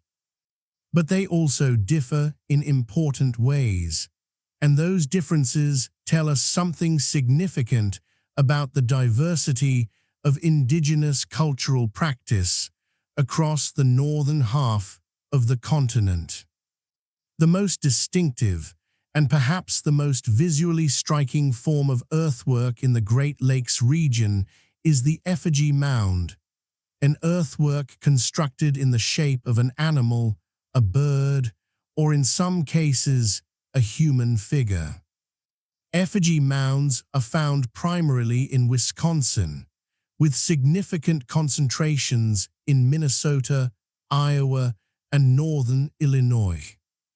They were built primarily during what archaeologists call the late woodland period, roughly from about 700 CE to 1200 CE, a somewhat later period than the great Hopewell elaboration of the Ohio Valley, though with roots in earlier woodland traditions. The variety of animal forms represented in Wisconsin effigy mounds is remarkable. There are bird effigies, forms with outstretched wings, some quite large, whose contours in the landscape suggest eagles or thunderbirds in flight. There are bear effigies, panther or water spirit effigies, deer effigies. There are linear mounds, long, low ridges without a specific animal form, and conical mounds, the familiar rounded burial mounds that appear across the eastern woodlands more broadly. In many Wisconsin effigy mound sites, these different forms are found together in arrangements that may carry their own spatial logic. Birds and bears and water creatures positioned in relationships to one another that may have expressed cosmological ideas about the organization of the world. To understand the effigy mound tradition, it is essential to understand the landscape in which it developed. Southern Wisconsin in the late woodland period was a landscape of extraordinary ecological richness. The rivers, the Wisconsin, the Rock, the Fox, the Kickapoo, wound through valleys of mixed forest and prairie, rich in game and fish. The lakes were numerous and productive. The wild rice marshes of the north provided an abundant and storable food source. This was a landscape that could support relatively dense human populations in the context of a semi-nomadic lifestyle, with seasonal movements following the rhythms of different food resources across the year. The communities that built the Wisconsin effigy mounds are believed by many archaeologists to have been ancestral to the Ho-Chunk people, also known as the Winnebago, who have lived in the Wisconsin region into the historical period and who maintain a continuing cultural and spiritual relationship to the effigy mound landscape. Ho-Chunk oral traditions and cultural knowledge, while they must be treated with appropriate care given the difficulties of establishing direct continuity across many centuries, offer one window into the kinds of meanings that effigy mounds may have carried for the communities that built and used them. What we know from the archaeological record is that effigy mounds were associated with burial practices. Human burials are found within many effigy mounds, though not all, and also with what appear to have been ceremonial activities. The choice of specific animal forms was not random, most researchers believe. The particular creature represented, bird or bear or panther or other being, likely carried specific symbolic associations. And the positioning of different effigy forms in relation to one another within a site may have expressed ideas about the relationship between different realms of the world, between sky and earth and water. The bird effigy mounds, often called thunderbird effigies, are frequently found in elevated positions in the landscape, on ridges and hills above the surrounding terrain. Panther or water spirit effigies are more commonly found near water, along lakeshores and riverbanks. Bear effigies tend to occupy intermediate positions in the landscape. This spatial patterning across the landscape, which many researchers have noted, and which aligns with the broader cosmological associations of these creatures in the traditions of several Great Lakes indigenous nations, suggests that the builders of effigy mounds understood themselves to be creating a ceremonial landscape that was organized according to a coherent set of ideas about the world and its structure. Among the most significant surviving effigy mound sites in the United States is Effigy Mounds National Monument in northeastern Iowa, along the bluffs above the Mississippi River just south of the Minnesota border. The monument preserves more than 200 individual mounds, including a remarkable concentration of bird and bear effigies of various sizes. Walking the trails of Effigy Mounds National Monument, today moving through the forested bluffs above the river. You encounter these earthworks in a landscape that retains much of its original character. The trees old and various, the river visible through gaps in the canopy below. The mounds rising quietly from the forest floor with the same patient presence they have maintained for 1,000 years and more. The experience is different from the Ohio Valley earthworks. The geometric precision of Newark or the great ceremonial enclosures is not the primary quality here. What the effigy mounds offer instead is something more intimate, more directly figurative, more immediately imaginative. The sense of an animal form embedded in the land, present in the landscape in a way that is at once material and symbolic. A bird in flight, frozen in earth on a bluff above the Mississippi. A bear, large and low, spread across a hillside. These forms speak of a relationship between human communities and the animal world that went beyond simple utility. A relationship in which certain animals were understood to be beings with their own powers and significances, with their own places in the order of the world, and with whom human communities existed in relationships of obligation and reciprocity.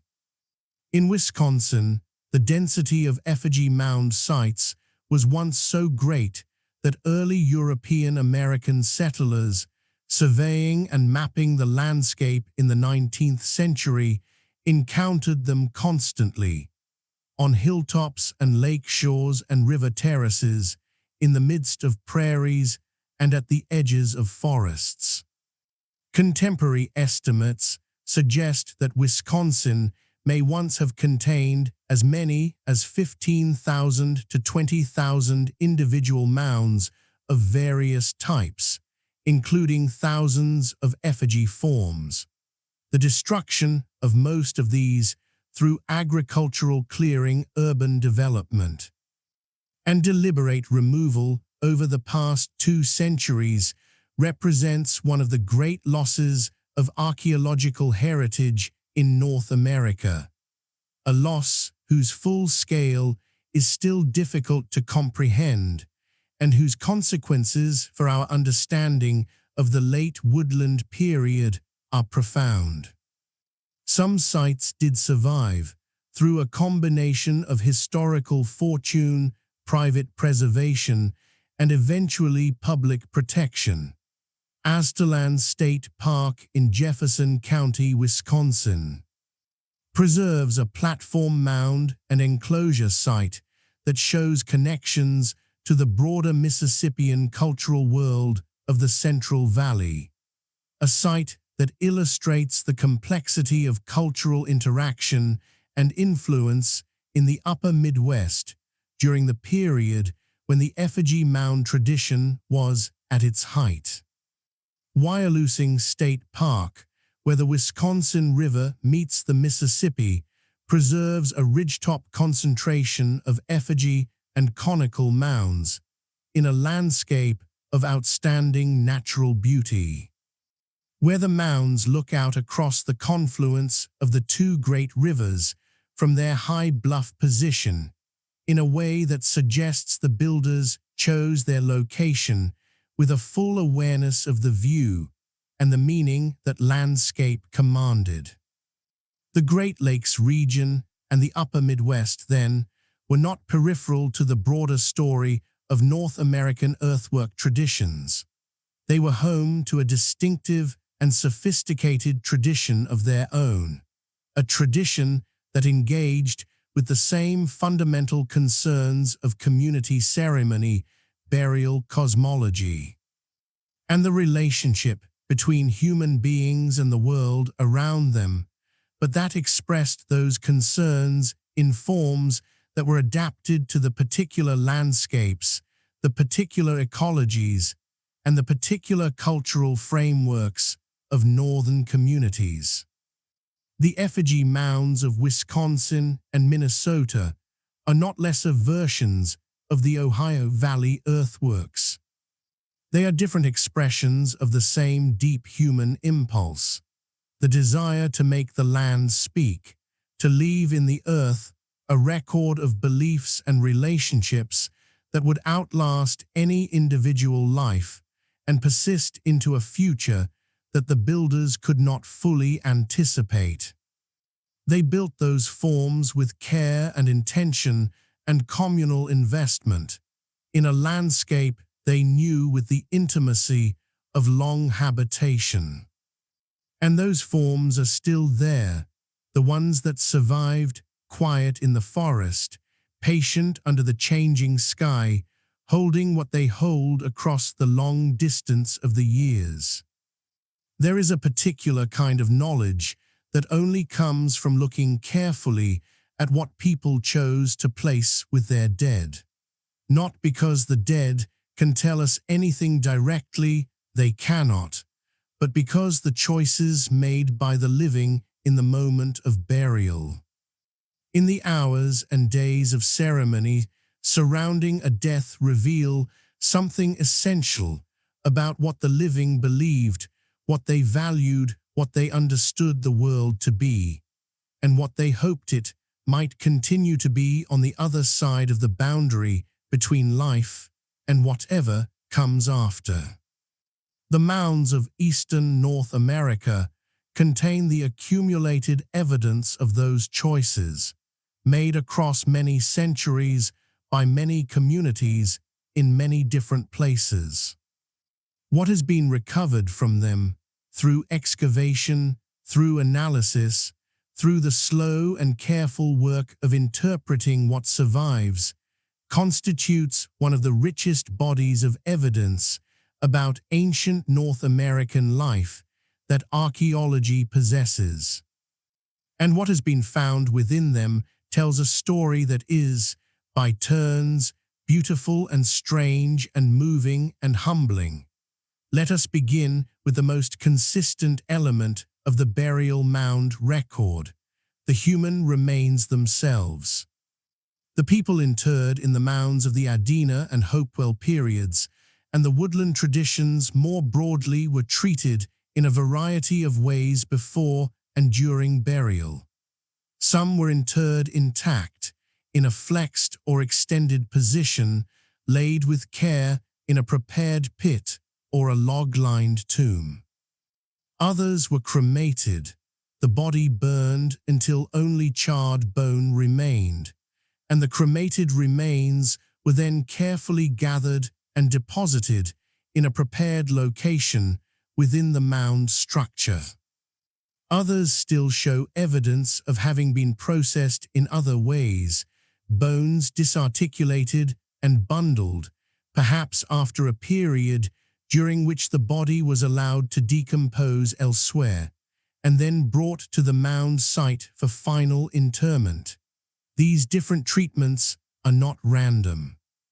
The variation in how bodies were prepared and buried almost certainly reflects variation in social role, in individual circumstance, or in the specific ceremonial requirements of different burial traditions. Some researchers have suggested that cremation was associated with certain categories of individuals or certain ceremonial practices, while interment of the intact body was appropriate for others. The interpretation remains incomplete because we cannot ask the communities who performed these ceremonies to explain their practices. We can only observe the material patterns and reason as carefully as possible about what they might mean. Associated with many of the burials in Adena and Hopewell contexts were objects, the grave goods that have attracted so much scholarly and popular attention over the past 2 centuries. We have already discussed the extraordinary range of exotic materials that appear in Hopewell burial contexts: the copper from the Great Lakes, the mica from the southern Appalachians, the obsidian from the Yellowstone region. But beyond these spectacular long-distance materials, the burial record also contains evidence of a much wider range of objects associated with daily life and ceremonial practice. Stone tools appear frequently in burial contexts, and projectile points, bifaces, scrapers, and other implements made from local and non-local materials. Ceramic vessels, some plain and utilitarian, others decorated with incised geometric designs or impressed cord patterns, accompany some burials. Bone and antler tools turn up in various forms. Objects made from organic materials that rarely survive in the archaeological record, wooden artifacts, textiles, cordage, basketry, have occasionally been preserved in unusual depositional conditions and offer tantalizing glimpses of a material world that is otherwise almost entirely lost. Among the most studied objects from Hopewell burial contexts are the platform pipes, stone pipes with a flat base or platform on which a bowl is mounted, often in the form of an animal or bird. These pipes were clearly objects of considerable significance. The animal figures rendered on Hopewell platform pipes are among the most naturalistic and accomplished small-scale sculptures in ancient North American art, carved with an attentiveness to anatomical detail, a sensitivity to the character of the animal depicted, that speaks of long and close observation of the natural world. River otters, beavers, ravens, hawks, frogs, bears, and many other creatures appear in these carvings, each one rendered with an individuality and a care that makes it clear these were not mass-produced objects, but deliberate works of sustained craft. The pipes were almost certainly used for smoking.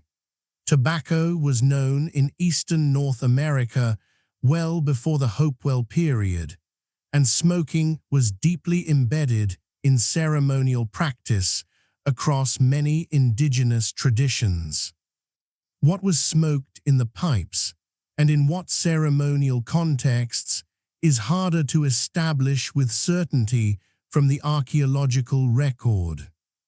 What is clear is that these objects were valued, that they were treated as significant, and that they were considered appropriate companions for the dead, appropriate vehicles, perhaps, for whatever purposes the pipe served in life, and in whatever form of continuation was imagined to follow death. The physical process of excavating a burial mound is, or should be, a deliberate and careful one, a systematic investigation of the layers of earth and the objects and remains within them, carried out with attention to context and stratigraphic relationship. Context, in archaeology, is everything. An artifact removed from the soil without careful documentation of exactly where it was found, what was near it, what layer of earth it came from, and how it was oriented, is an artifact that has lost most of its potential to tell us anything about the past. The object itself remains, but the web of relationships that gave it meaning, its position within the burial, its relationship to the body and to other objects, its place in the sequence of mound construction, is destroyed. This matters enormously because the history of mound excavation in North America is a history in which context was very frequently not preserved. in which mounds were dug with a speed and a carelessness that recovered objects, but destroyed the information that would have made those objects genuinely informative. We will return to this history in the chapter that follows. For now, it is enough to acknowledge that the picture we have of what the mounds contained is an incomplete picture. That much has been learned, but that much has also been irretrievably lost to destructive investigation. What the careful excavation of burial mounds does reveal, when conducted with the rigor and respect that the evidence deserves, is a picture of communities in which the treatment of the dead was a serious, elaborate, and socially significant undertaking. The investment of labor in mound construction, the deliberate selection and preparation of objects placed with the deceased, the evidence, in some cases of feasting or other communal activities associated with burial ceremonies. All of this points toward a world in which death was not a private matter, but a communal event, in which the community came together to perform the rites that marked the passage of one of its members, and that maintained through their performance the social and cosmological order of the living world. There is another dimension to the question of what the mounds contained that must be addressed directly and honestly, because it touches on one of the most important and sensitive issues in the relationship between modern archaeology and indigenous communities. The mounds contained human remains, ancestral remains. The bones of people who were somebody's ancestors, whose descendants, in many cases, are alive today, living in communities across the eastern and midwestern United States that maintain continuous cultural and historical connections to the people whose remains were placed in these earthworks.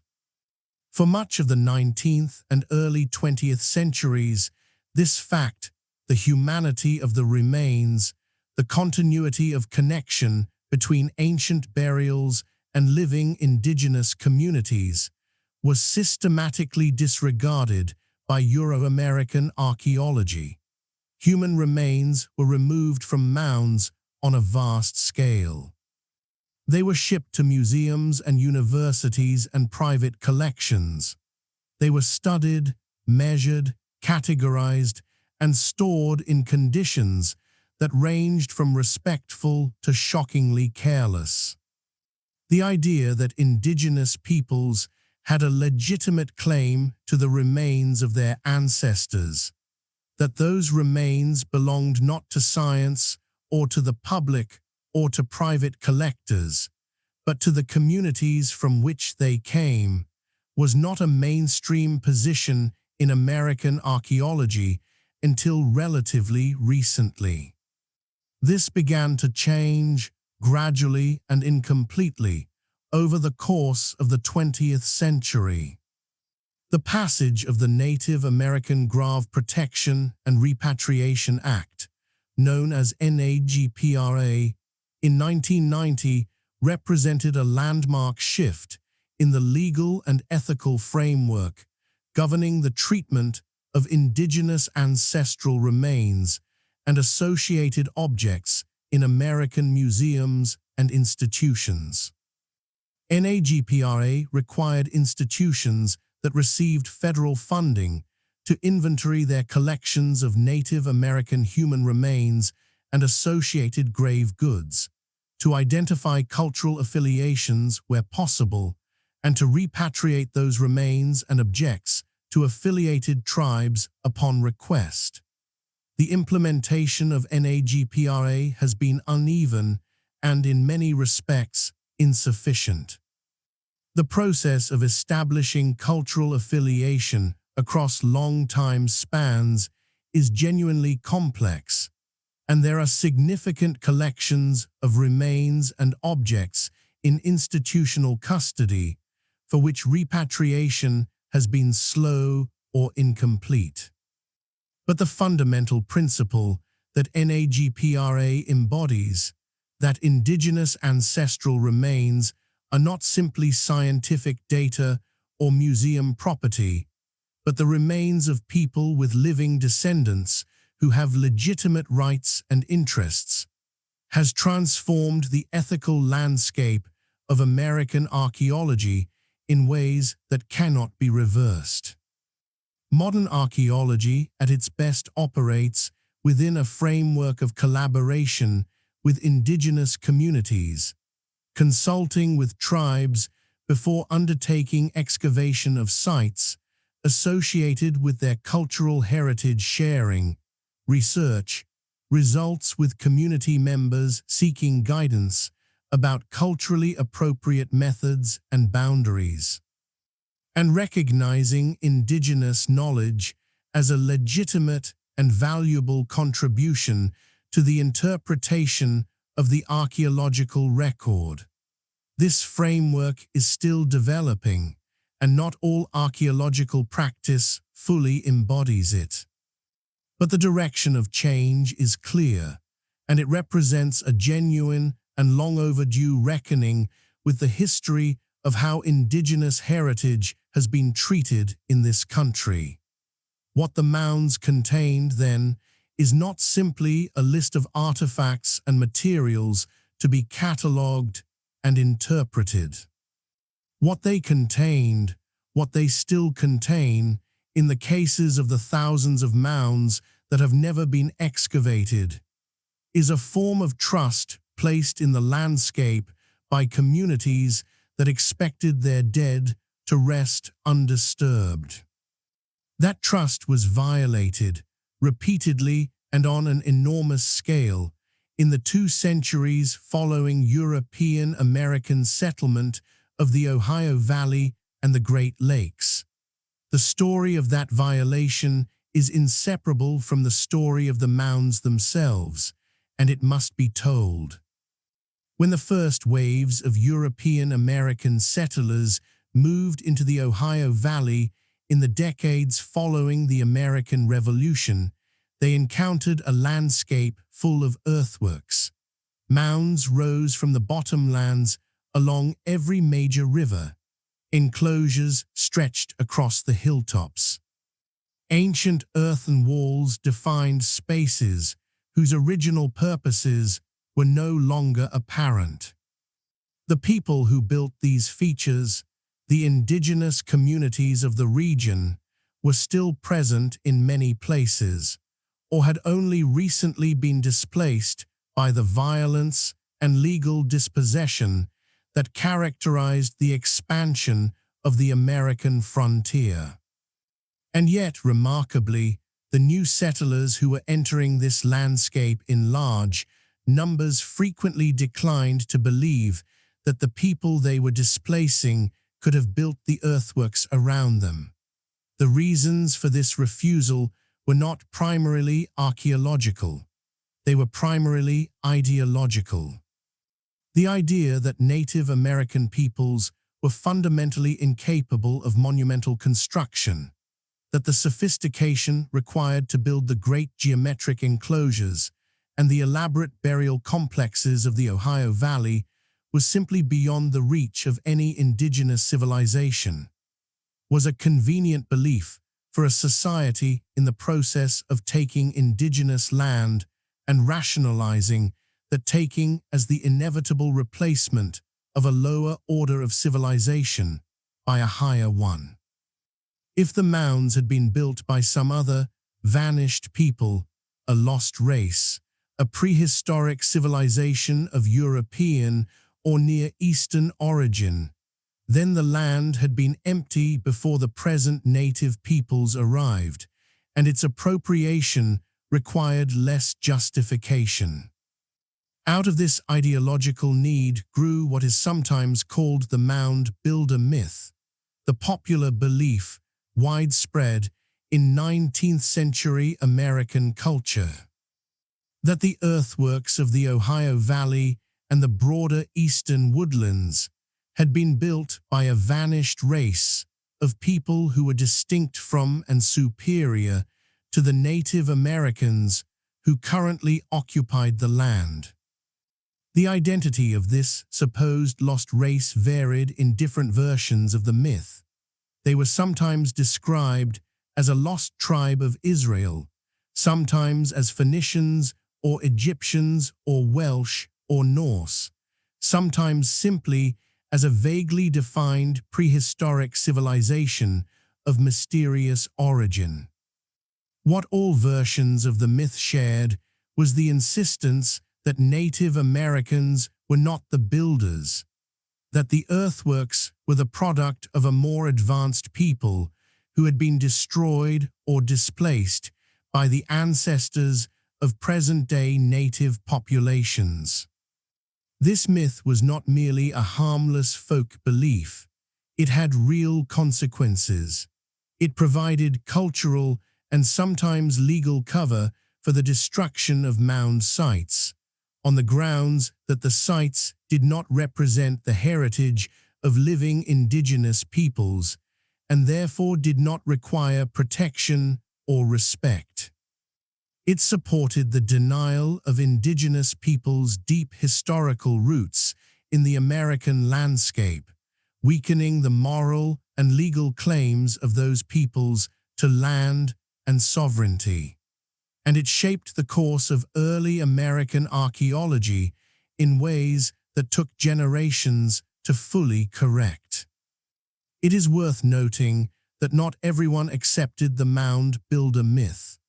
Thomas Jefferson, in the late 18th century, conducted what may have been the first systematic scientific excavation of a burial mound in American history, a small mound on his Virginia property, and reached the reasonable conclusion, based on careful observation of the stratified remains within it, that the mound had been built by the ancestors of contemporary Native Americans.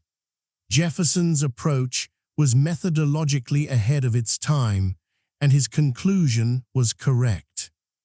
But his careful reasoning did not prevent the spread of the myth in the popular imagination of the 19th century. The myth gained considerable cultural momentum through the early decades of the 19th century, spread by popular books, newspaper accounts, and the writings of amateur antiquarians who found in the mysterious earthworks a canvas on which to project their preferred narratives of American prehistory. Writers described the mound builders in romantic terms: a peaceful, cultured, spiritually advanced people, farmers and craftsmen, who had created the great earthworks of Ohio and Illinois and Wisconsin, before being swept away by the warlike savagery of the ancestors of present-day native peoples. This narrative served multiple ideological functions simultaneously.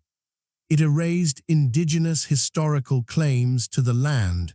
It romanticized a fictional past while denigrating the actual living present.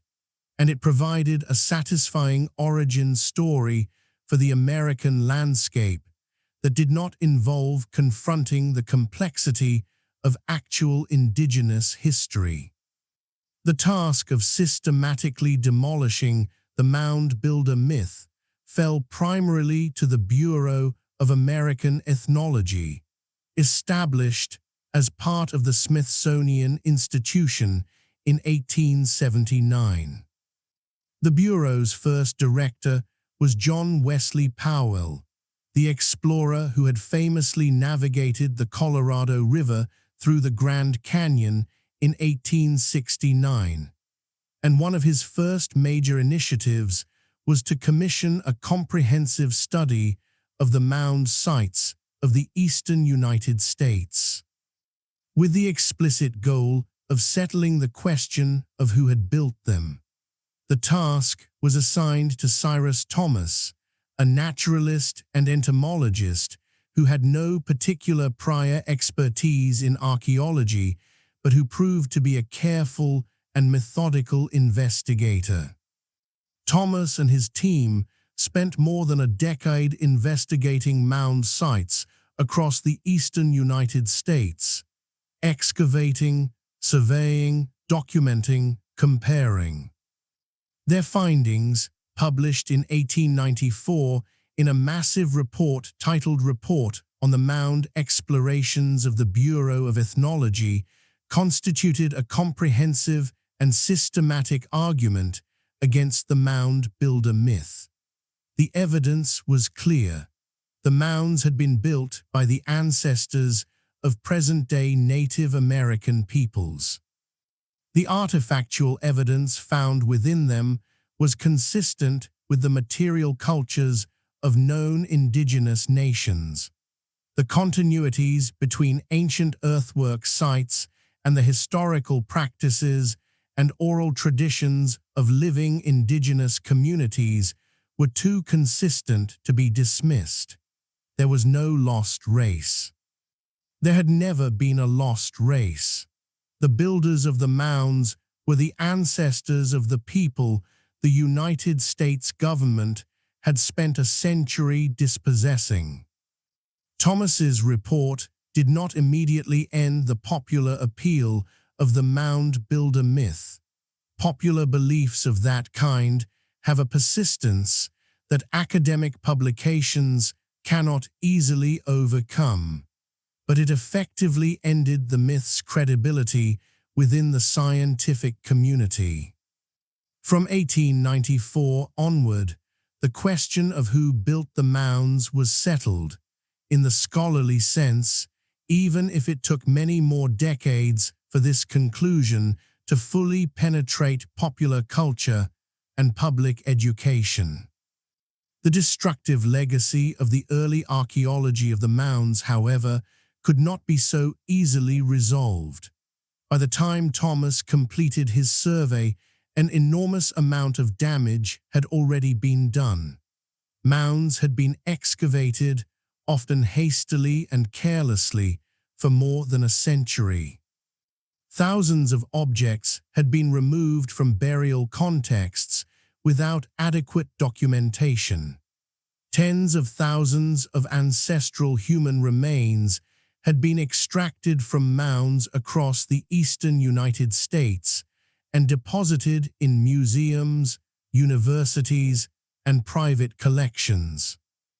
The spatial relationships and stratigraphic contexts that would have made those objects and those remains genuinely informative had, in most cases, been destroyed beyond recovery, and the physical landscape had suffered even more dramatically. Agriculture, the ploughing and cultivation of bottomland fields that were often the most densely packed with earthwork features, had been destroying mounds at a rapid rate since the first decades of European American settlement in the Ohio Valley. A farmer ploughing a field cared nothing for the mound in the corner of his property. It was an obstacle to cultivation, and removing it was simply practical. Roads were built through mound complexes. Towns and cities grew up over ancient ceremonial landscapes. The Great Earthwork Complex at Marietta, Ohio, one of the most elaborate geometric earthwork systems in the entire eastern woodlands, was largely destroyed by the construction of the town itself in the early 19th century, with only a few elements surviving into the present. This destruction was not uniformly intentional. Much of it was simply the result of development proceeding without awareness of or concern for what was being lost. But some of it was deliberate. Mounds were demolished because they were inconvenient, because they occupied land that was wanted for other purposes, because the communities making these decisions did not recognize or did not care about the significance of what they were destroying. And underlying the indifference, in many cases, was the lingering influence of the mound builder myth. The sense that the earthworks were the remnants of a mysterious and irrelevant past, rather than the heritage of living peoples with continuing connections to these landscapes. The consequences of this long history of destruction and misunderstanding extend into the present. The earthwork landscape of the Ohio Valley and the Great Lakes region that we can study today is a profoundly diminished version of what once existed. Sites that were documented by early surveyors in the late 18th and early 19th centuries have completely disappeared. Mound complexes that once extended across hundreds of acres are represented today by a single surviving element, surrounded by fields and suburbs and parking lots. The picture we have of the Adena and Hopewell traditions and of the later earthwork traditions of Wisconsin and the upper Midwest is a picture assembled from what survived, from the fragments that escaped the plow and the road grader and the construction crew, supplemented by the records of early surveyors whose documentation, while often imprecise by modern standards, is sometimes all we have. Among the most important early documenters of the Ohio earthwork landscape were Ephraim George Squier and Edwin Hamilton Davis, who in the 1840s conducted a systematic survey of mound and earthwork sites across Ohio and surrounding states. Their work, published in 1848 as Ancient Monuments of the Mississippi Valley, the first scholarly monograph published by the Smithsonian Institution, remains an essential reference because it documented the locations and forms of hundreds of sites, many of which have since been partially or completely destroyed. Reading Squier and Davis today, you encounter a landscape that is simultaneously familiar and heartbreaking. The same river valleys, the same hills, but filled with earthwork features that no longer exist. Among the features that Squier and Davis documented was the full extent of the Newark earthworks, the great geometric complex that we discussed earlier. Their survey showed the Newark complex in something closer to its original form: the great octagon and circle, the square, the additional circles, and connecting corridors, all interconnected in a system that covered an enormous area of the Licking River Valley.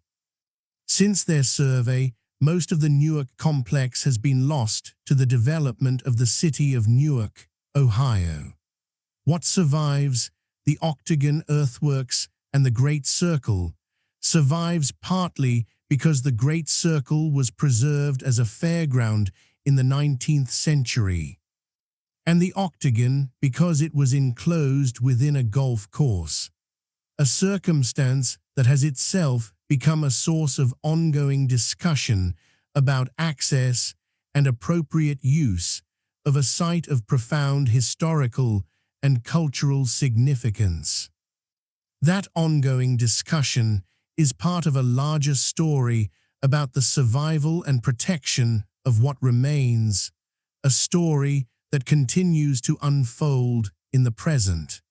There is a peculiar geography to the survival of the ancient earthwork landscape in eastern North America. It is a geography shaped not by any rational system of preservation or any coherent assessment of cultural significance, but by the accidents of development, by which particular pieces of land were bought and sold at which particular moments in history, by which communities happened to have individuals with the energy and the resources to advocate for preservation, by which sites sat on land that was for one reason or another inconvenient to develop.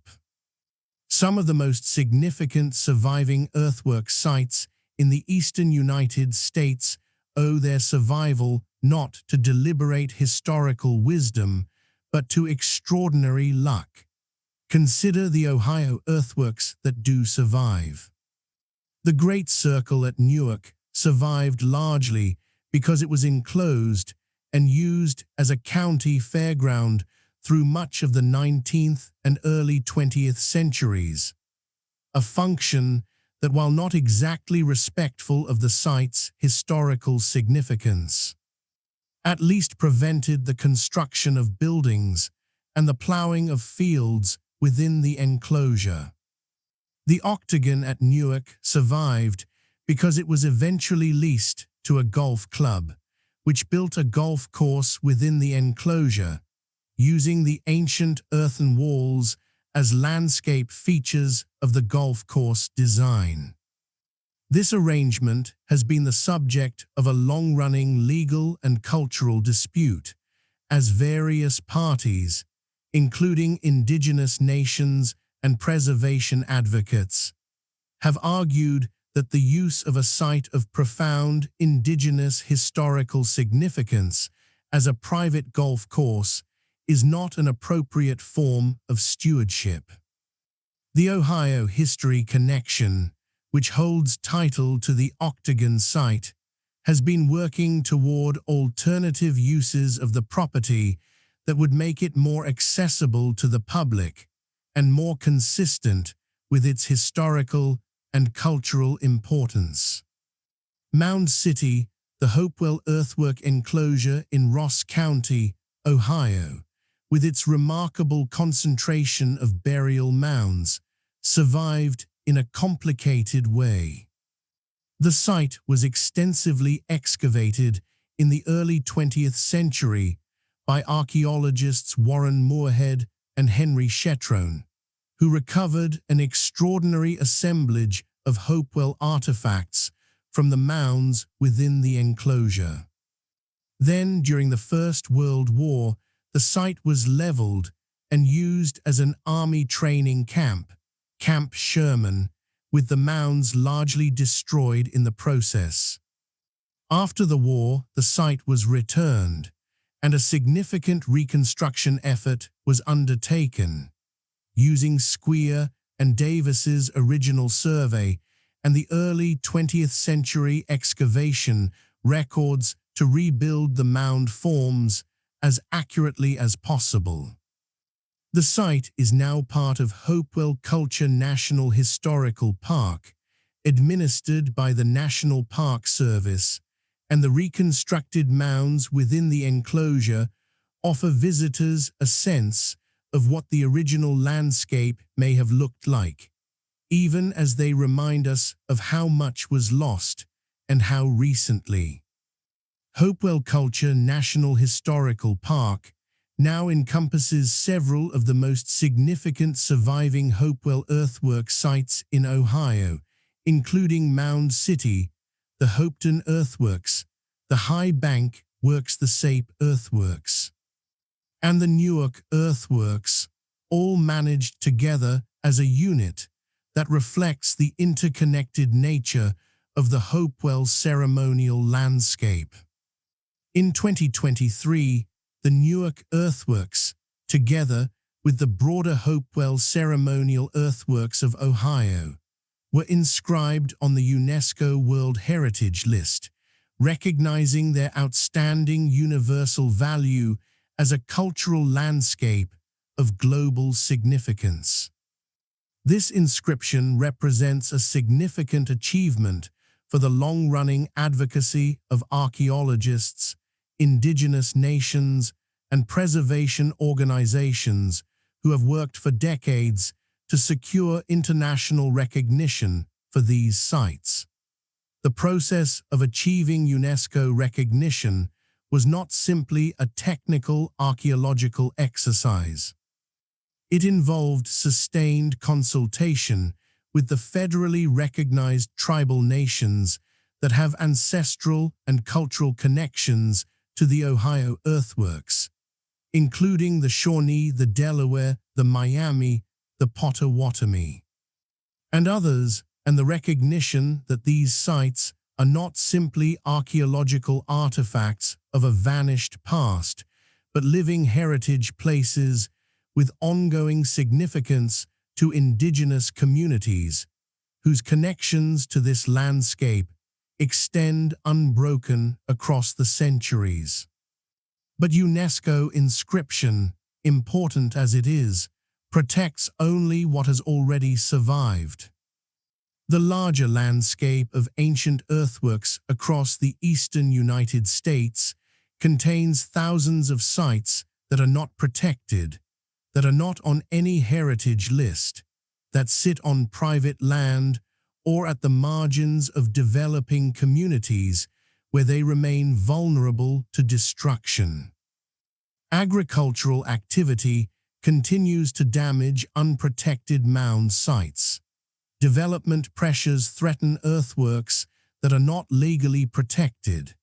Even legally protected sites face the slow damage of erosion, of invasive vegetation, of the gradual processes of deterioration that affect any earthen structure over time. Modern archaeological science has developed tools that allow researchers to investigate ancient landscapes without the destructive excavation that characterized earlier practice. Ground-penetrating radar can reveal subsurface features, the outlines of buried structures, the traces of filled ditches and pits, the presence of objects beneath the soil without disturbing the earth above them.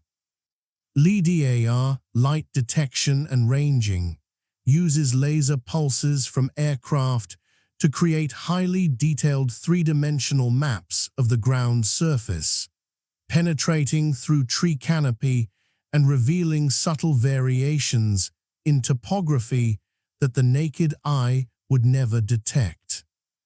Using LiDAR surveys, researchers have identified previously unknown earthwork features in landscapes that had been studied for decades, low ridges and slight depressions that turned out to represent ancient earthworks invisible to ground-level observation, but clearly visible in the LiDAR data. These technologies are transforming the study of ancient landscapes in North America and around the world. They allow archaeologists to map entire ancient landscapes in unprecedented detail, to identify the full extent and complexity of earthwork systems that survive only as fragmentary features in the modern landscape, and to investigate the spatial organization of ancient sites without the irreversible destruction that excavation inevitably involves. The application of LiDAR to the Ohio earthwork landscape, for instance, has revealed connections and features that earlier surveys missed, showing how the surviving fragments of great geometric complexes fit into original designs of even greater elaboration than was previously understood. In Wisconsin, the effigy mound landscape presents its own particular survival story. Of the estimated 15,000 to 20,000 mounds that once dotted the Wisconsin landscape, only a fraction survive intact. The Effigy Mounds National Monument in Iowa preserves one of the most significant concentrations of surviving effigy mounds in the entire region, managed by the National Park Service in consultation with tribal nations that have ancestral connections to the site, including the Ho-Chunk, the Potawatomi, the Ojibwe, and others. The management of this site reflects the evolving framework of indigenous inclusive stewardship that is gradually transforming the relationship between federal land management agencies and tribal nations. In Minnesota, the burial mounds of the Indian Mounds Regional Park in St. Paul represent one of the few surviving earthwork sites within a major American city, a small but significant remnant of a once extensive mound landscape along the high bluffs above the Mississippi River.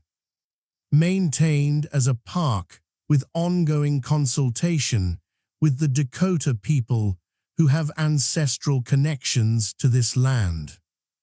The survival of these mounds within the urban fabric of a major city is a reminder that the ancient landscape did not simply disappear beneath modern development, that fragments of it persist, sometimes in the most unexpected places, waiting to be recognized and understood.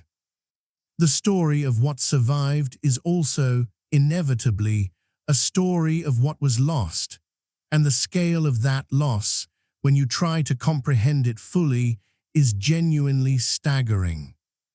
The earthwork landscape that the first European-American settlers encountered in the Ohio Valley in the late 18th century was an ancient human-made environment of extraordinary richness and complexity. What exists today is a collection of fragments, significant fragments, worthy of careful study and genuine reverence, but fragments nonetheless. The full shape of the Hopewell ceremonial world, the complete extent of the Newark earthwork system, the density of the Wisconsin effigy mound landscape in its original state. These things can now be reconstructed only partially and imperfectly from surviving physical remains supplemented by historical documents, early surveys, and the patient application of modern remote sensing technology. The loss has consequences beyond the archaeological. It has consequences for the living indigenous communities whose cultural heritage these sites represent, communities whose ability to maintain their connections to ancestral landscapes, to conduct ceremonies in places of spiritual significance, to transmit cultural knowledge rooted in specific places and features of the land, has been diminished by the destruction of sites that cannot be recovered. The earthworks that were destroyed were not merely archaeological data. They were, and they remain, places of meaning, places where the relationship between living communities and their ancestors was expressed and renewed across generations. When those places are destroyed, something is lost that no amount of archaeological documentation can fully restore. And yet, amid the loss, amid the long history of misunderstanding and neglect and deliberate destruction, there is also survival. The Great Circle at Newark still stands, its earthen walls still rising, its interior still enclosed. Serpent Mound still coils along its Adams County ridge. The effigy mounds of the Wisconsin and Iowa blufftops still spread their wings and trace their bare forms across the forest floor. The burial mounds of the Scioto Valley, the platform mounds of Mound City, the high earthen walls of Fort Ancient above the Little Miami River, these things are still here. They survived.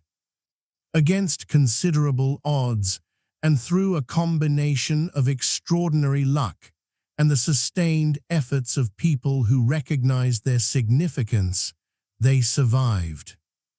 They survived, and they are still speaking, still offering, to those patient enough to listen, what they have always offered: the evidence of human life, human belief, human community, pressed into the earth of this continent across thousands of years. The question of what they are saying and what we are still learning to hear in what they say belongs to the chapters that follow. We have spent a great deal of time across the preceding chapters discussing the earthworks themselves, their forms, their scales, their geometric precision, their astronomical orientations, their contents, their cultural contexts, their survival or destruction across the centuries, since European American settlement began to transform the landscape of eastern North America. We have discussed the traditions that archaeologists use to organize the evidence, Adena, Hopewell, woodland, effigy mound, and the exchange networks and ceremonial practices that these traditions represent. We have discussed the history of misunderstanding and myth and destruction, and the slow, imperfect process of correction and recovery. But there is a risk, in a documentary of this kind, of losing the people, of becoming so absorbed in the monuments and the cultural categories and the scholarly debates that the human beings who actually built these earthworks, who woke up in the morning and ate breakfast and told stories and argued with their neighbors and fell in love and grieved the deaths of people they cared about, become abstract, become symbols, become the builders of ancient monuments rather than the real, fully formed human beings they were. So let us return now to the people. Let us ask, as directly and as honestly as the evidence allows, what the lives of these communities were actually like. Where did they live? The peoples associated with the Adena and Hopewell traditions, and the later woodland and effigy mound builders of the Great Lakes region, were not the inhabitants of permanent, densely populated cities in the manner of contemporaneous urban societies in other parts of the world. The settlement pattern that emerges from the archaeological evidence is one of small dispersed communities, groups of perhaps a few dozen to a few hundred individuals living in settlements that were sometimes occupied seasonally and sometimes more permanently, scattered across a landscape that was used in complex and varied ways across the full cycle of the year. The typical Hopewell-associated settlement, as far as archaeologists can reconstruct from the available evidence, which is incomplete. Because small settlement sites are much harder to identify and study than the dramatic earthwork features that dominate the landscape, consisted of a small number of houses, perhaps 3 to 10, occupied by an extended family group or a small cluster of related families. These houses were probably circular or oval in plan, constructed of wooden posts set in the ground and covered with bark or woven mats or other organic materials that have not survived in the archaeological record. They were not permanent structures in the modern sense. They could be built, inhabited for a season or a year or several years, and then abandoned or reconstructed as the community moved to a different location within its seasonal round. The landscape these communities moved through was one they knew with extraordinary intimacy. The rivers and streams were not simply water sources or transportation corridors. They were calendars, in a sense, marking the passage of the year through the run of fish, the flooding of bottomlands in spring, the dropping of water levels in late summer, the freezing of shallows in winter. The forests were not simply lumber or fuel. They were libraries of ecological knowledge, libraries read through the tracks of animals and the condition of vegetation and the patterns of bird movement, and 1,000 other signs that generations of careful observation had learned to interpret. The wetlands and marshes were not obstacles, but resources, full of waterfowl and muskrat and fish, and the wild rice that fed communities across the upper Great Lakes for thousands of years. What did these people eat? The answer is more varied and more sophisticated than older popular images of pre-agricultural Native American peoples sometimes suggested. The communities of the Hopewell period were not primarily farmers in the sense of communities that depended on cultivated crops for the majority of their subsistence. But neither were they simply hunters and gatherers in the mode of Paleo-Indian societies thousands of years earlier. They occupied a position on the long continuum of human economic development that archaeologists call the Eastern Agricultural Complex, a gradual, multi-century process by which certain native plant species were encouraged, tended, and eventually cultivated in ways that increased their productivity and reliability as food sources. Among the native plants that were being cultivated, or at least intensively managed during the Hopewell period, were goosefoot, a plant related to modern quinoa, whose seeds were nutritious and abundant, maygrass, erect knotweed, little barley, and sunflowers. These were not the dramatic agricultural transformations associated with corn and beans and squash. The Three Sisters complex that would eventually become the basis of agriculture across much of the eastern woodlands, though corn does appear in the archaeological record of the eastern United States during the Hopewell period in small quantities. Having arrived from Mesoamerican agricultural origins through long chains of exchange and cultural transmission.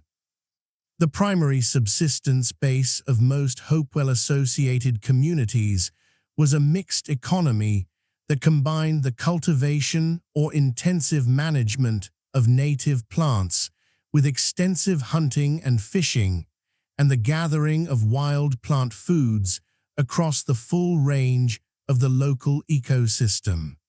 This mixed economy was productive. The evidence from skeletal remains, from the careful analysis of ancient bones and teeth that physical anthropologists conduct to reconstruct the health and nutrition of ancient populations, suggests that the people associated with the Hopewell tradition were, on average, reasonably well nourished. Their diets were varied. Their communities were not chronically food-stressed in the way that agricultural societies dependent on a narrow range of cultivated crops can be. The ecological diversity of the eastern woodlands, combined with the sophisticated knowledge that these communities had developed over thousands of years about how to exploit that diversity effectively, provided a reliable and varied food supply across most years. This is not to say that life was easy or that difficulty and hardship were absent. The skeletal record also shows evidence of disease, of injury, of the wear and tear of physically demanding lives. Infectious diseases were present and could be fatal, particularly for children and the elderly. Injuries from hunting, from the physical labor of construction, from the accidents that attend any active life in a landscape without modern medicine, were recorded in the bones of ancient populations. Life expectancy at birth was shorter than in modern industrial societies, primarily because infant and childhood mortality was high. Those who survived the most dangerous early years of life could expect to live into their 50s or beyond, but many did not survive those early years. People traveled. This is one of the things that the distribution of materials in the Hopewell exchange network makes clear. People moved, either personally or through chains of exchange relationships, across distances that we might find surprising for communities without horses or wheeled vehicles. Canoes were essential. The rivers of the eastern woodlands were highways, and a skilled paddler in a well-made canoe could travel remarkable distances in the course of a season. Overland travel on foot, along paths and corridors through the forest that had been established and maintained over generations, was also a regular feature of life. The movement of materials, copper, mica, obsidian, marine shell, across hundreds and thousands of miles implies either direct travel or sustained networks of exchange relationships that kept distant communities in regular contact with one another. What did they believe? This is the most difficult question and the most important one, and the one that the archaeological record can answer only in the most partial and indirect way. We cannot recover the religious beliefs, the cosmological understandings, the spiritual practices of ancient communities from material remains alone. What we can do is read the evidence carefully, consider what comparable documented traditions in related cultural contexts suggest, and hold our interpretations with appropriate humility. The burial practices of the Adena and Hopewell traditions, the elaborate treatment of the dead, the careful selection of objects to accompany burials, the construction of earthen monuments over the places of interment, strongly suggest belief in some form of continuation after death. Communities that invest the kind of labor and ceremonial attention that Hopewell burial practices represent in the treatment of their dead are communities that believe the dead matter, that what happens to the body and what is placed with it have consequences that extend beyond the moment of biological death. The specific nature of those beliefs, what was imagined to happen to the deceased, where they were thought to go, what relationship they were understood to maintain with the living, is beyond what the archaeological record can tell us directly.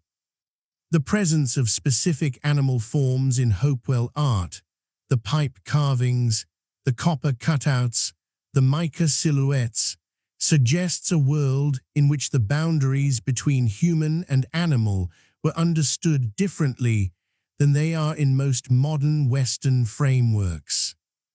Many indigenous North American traditions understand animals as beings with their own spiritual powers and significances, capable of entering into relationships of reciprocity and obligation with human communities, possessing knowledge and abilities that humans lack and can access only through appropriate ceremonial practice. The animal imagery that saturates Hopewell's ceremonial art is consistent with a world organized around such understandings, a world in which the otter and the raven and the hawk are not simply biological species, but significant beings, each carrying its own meaning and its own place in the order of things. The effigy mounds of Wisconsin and Minnesota speak particularly directly to this dimension of ancient belief, the choice to construct the very shape of an animal in the earth. To embed a bird or a bear or a water spirit in the landscape at a scale that makes the creature part of the land itself expresses a relationship between human communities and the animal world that is cosmological in its depth and its ambition. These were not simply decorative choices. They were statements about the nature of the world, about what beings inhabited it, how those beings were related to one another, and where the community that built the earthwork understood itself to stand in the order of things. The sky mattered enormously. The possible astronomical alignments of the Newark earthworks, of Serpent Mound, and of other sites across the eastern woodland region are not merely technical curiosities. They reflect a world in which the movements of the sun and the moon and the stars were understood as significant, as carrying meaning, as marking time in ways that were ceremonially and socially important, as connecting the human world to the larger order of the cosmos. Many indigenous North American traditions place great importance on the observation and ceremonial marking of astronomical events, solstices, equinoxes, lunar cycles. The rising and setting of particular stars and the evidence from the earthwork sites suggests that this orientation toward the sky was deeply embedded in the cultural traditions of the communities that built them. The ancestors mattered. This may be the single most consistent theme across all of the earthwork traditions of Eastern North America, the deep importance of maintaining a right relationship with those who had come before. The construction of burial mounds, the elaborate ceremony surrounding death and interment. The placement of valued objects with the deceased, the sustained use of burial sites across many generations. All of this reflects a world in which the dead were not simply gone, but were understood to remain present in some form. In the landscape and in the lives of the community, the mounds were not just grave. They were points of connection between the world of the living and the world of the ancestors, landmarks in the landscape that made the presence of the past physically, tangibly real. This is why the destruction of mounds was not simply an archaeological loss. It was a desecration. It broke something that the builders had intended to last, interrupted a relationship between the living and the dead that had been expressed in the construction of the monument, and that was renewed each time a living person stood at its base or conducted ceremony in its shadow. The violence done to the mound landscape of Eastern North America in the 2 centuries of European American settlement was a violence done to the relationships that these landscapes embodied, and the communities whose ancestral heritage those landscapes represent have never fully ceased to feel that loss. They are still here. That is the fact that the mound builder myth tried hardest to obscure and that the evidence most persistently affirms. The indigenous peoples of Eastern North America, the Ho-Chunk, the Shawnee, the Miami, the Delaware, the Potawatomi, the Ojibwe, the Menominee, the Oneida, the Seneca, and the many other nations whose ancestral territories encompass the great earthwork landscapes we have been exploring, did not disappear.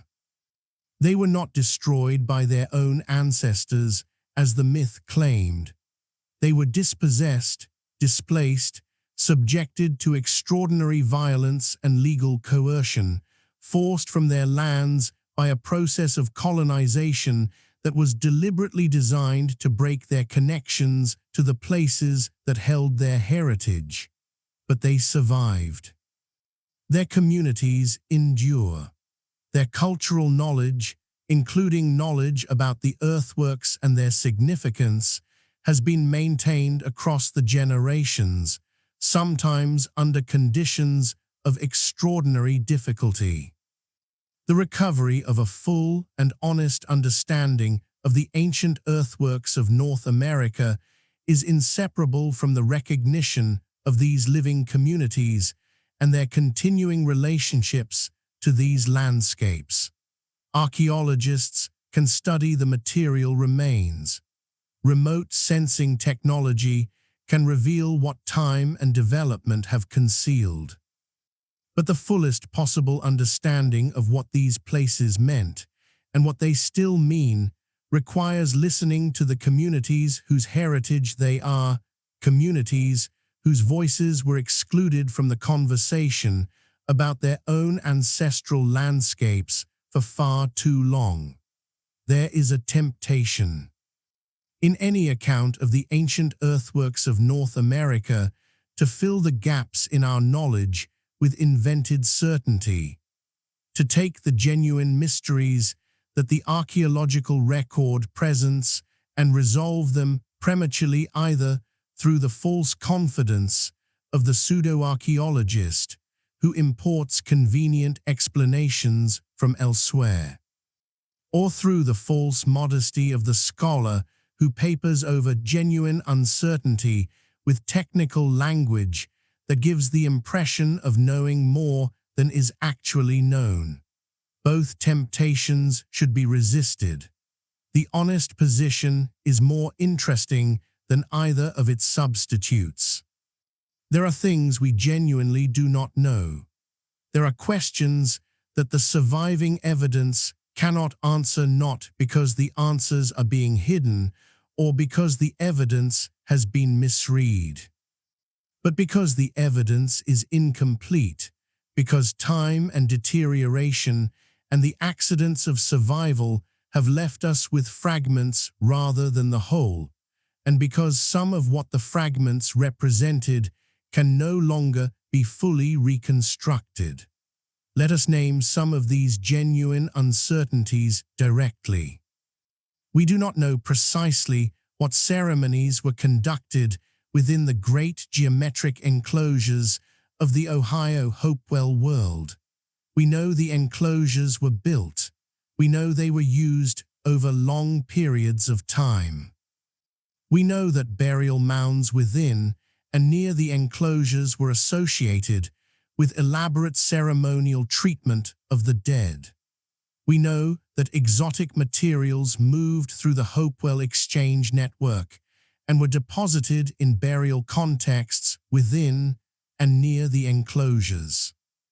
But the actual content of the ceremonies, the words spoken, the songs sung, the specific actions performed, the beliefs expressed and renewed through those actions, is not recorded anywhere in the surviving evidence. We can construct reasonable interpretations, grounded in analogy with documented ceremonial traditions in related cultural contexts, but we cannot be certain that those interpretations capture what actually happened in those enclosed spaces 2,000 years ago. We do not know with certainty how the communities that built the great earthworks were organized politically and socially. The burial evidence suggests some degree of social differentiation. Some individuals were treated with more elaborate ceremony than others, but the nature of that differentiation, and whether it reflected hereditary rank or achieved status, or some more complex system of social organization, remains a subject of genuine scholarly debate. We do not know who made decisions about the construction of earthworks, whether there were recognized leaders who directed the work, or whether construction was organized through consensus and communal decision-making, or some combination of the two. The earthworks themselves cannot tell us. We do not know exactly how the Hopewell exchange network functioned in social terms, We know that materials moved across enormous distances.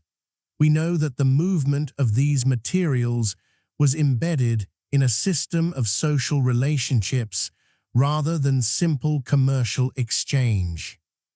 But the specific mechanisms, who initiated exchanges, what obligations they created, what social benefits they conferred on the individuals and communities involved, cannot be fully reconstructed from the material record alone. We do not know why the Hopewell tradition, as archaeologists define it, appears to decline and transform after roughly 500 CE. The elaborate burial ceremonialism, the long-distance exchange in exotic materials, the construction of great geometric enclosures, these practices diminish in the archaeological record in the centuries following the peak of Hopewell elaboration. Various explanations have been proposed: climate change, environmental degradation, social disruption, shifts in the ideological frameworks that supported the ceremonial complex, the emergence of new social and political forms that expressed prestige and community identity in different ways. None of these explanations has been conclusively established by the available evidence, and the transformation of Hopewell into the late woodland cultures that followed remains one of the central unsolved problems in the archaeology of Eastern North America. We do not know precisely what the Great Serpent Mound represented to the communities that built it, used it, and maintained it across the centuries of its active life. We know its form. We know something about its landscape setting and its astronomical orientations. We know that serpentine figures carried deep symbolic significance across many indigenous traditions of Eastern North America. But the specific story that the Serpent Mound told, the particular cosmological or ceremonial meaning it expressed in its original context, is not recoverable from the physical evidence alone. We do not know the full meaning of the effigy forms in the Wisconsin and Iowa effigy mound tradition. The spatial patterning of different animal effigies across the landscape, birds on the high ground, water creatures near the water, bears in intermediate positions, suggests a cosmological organization that we can partially infer from related documented traditions.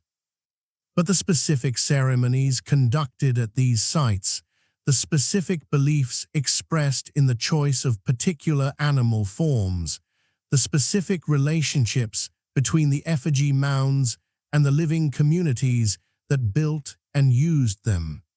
These things remain, in significant measure, beyond what the archaeological record can tell us. We do not know the extent of the mound landscape that no longer exists. The surveys of Squire and Davis in the 1840s documented hundreds of sites that have since been partially or completely destroyed. But Squire and Davis were themselves working more than half a century after European American settlement had begun to alter the landscape, and many sites had already been destroyed or significantly damaged by the time they conducted their survey. The full scale of the original earthwork landscape of Eastern North America, the total number of sites, the complete extent of individual complexes, the density of mounds in areas that were subsequently heavily developed, is a number we cannot know. And we do not know, in any deep sense, how the descendants of the mound builders understand these places today. Indigenous knowledge about the earthworks, the oral traditions, the ceremonial knowledge, the historical memory maintained within living communities, is not universally shared with outside researchers, nor should it be expected to be. Sacred knowledge belongs to the communities that hold it. The relationship between archaeological interpretation and indigenous knowledge about ancestral places is a complex and ongoing negotiation, one that requires genuine respect for the boundaries that indigenous communities establish around their own cultural heritage. There are things known about these places that are held within indigenous communities rather than in archaeological publications, and those things may answer some of the questions that the material evidence alone cannot. This is not a counsel of despair. The genuine uncertainties that surround the ancient earthworks of North America do not render them less meaningful or less worthy of study and protection. Quite the opposite.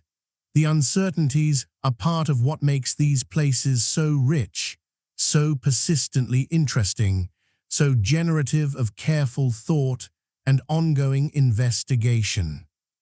The earthworks are not a solved problem waiting to be filed away in the archive of settled knowledge.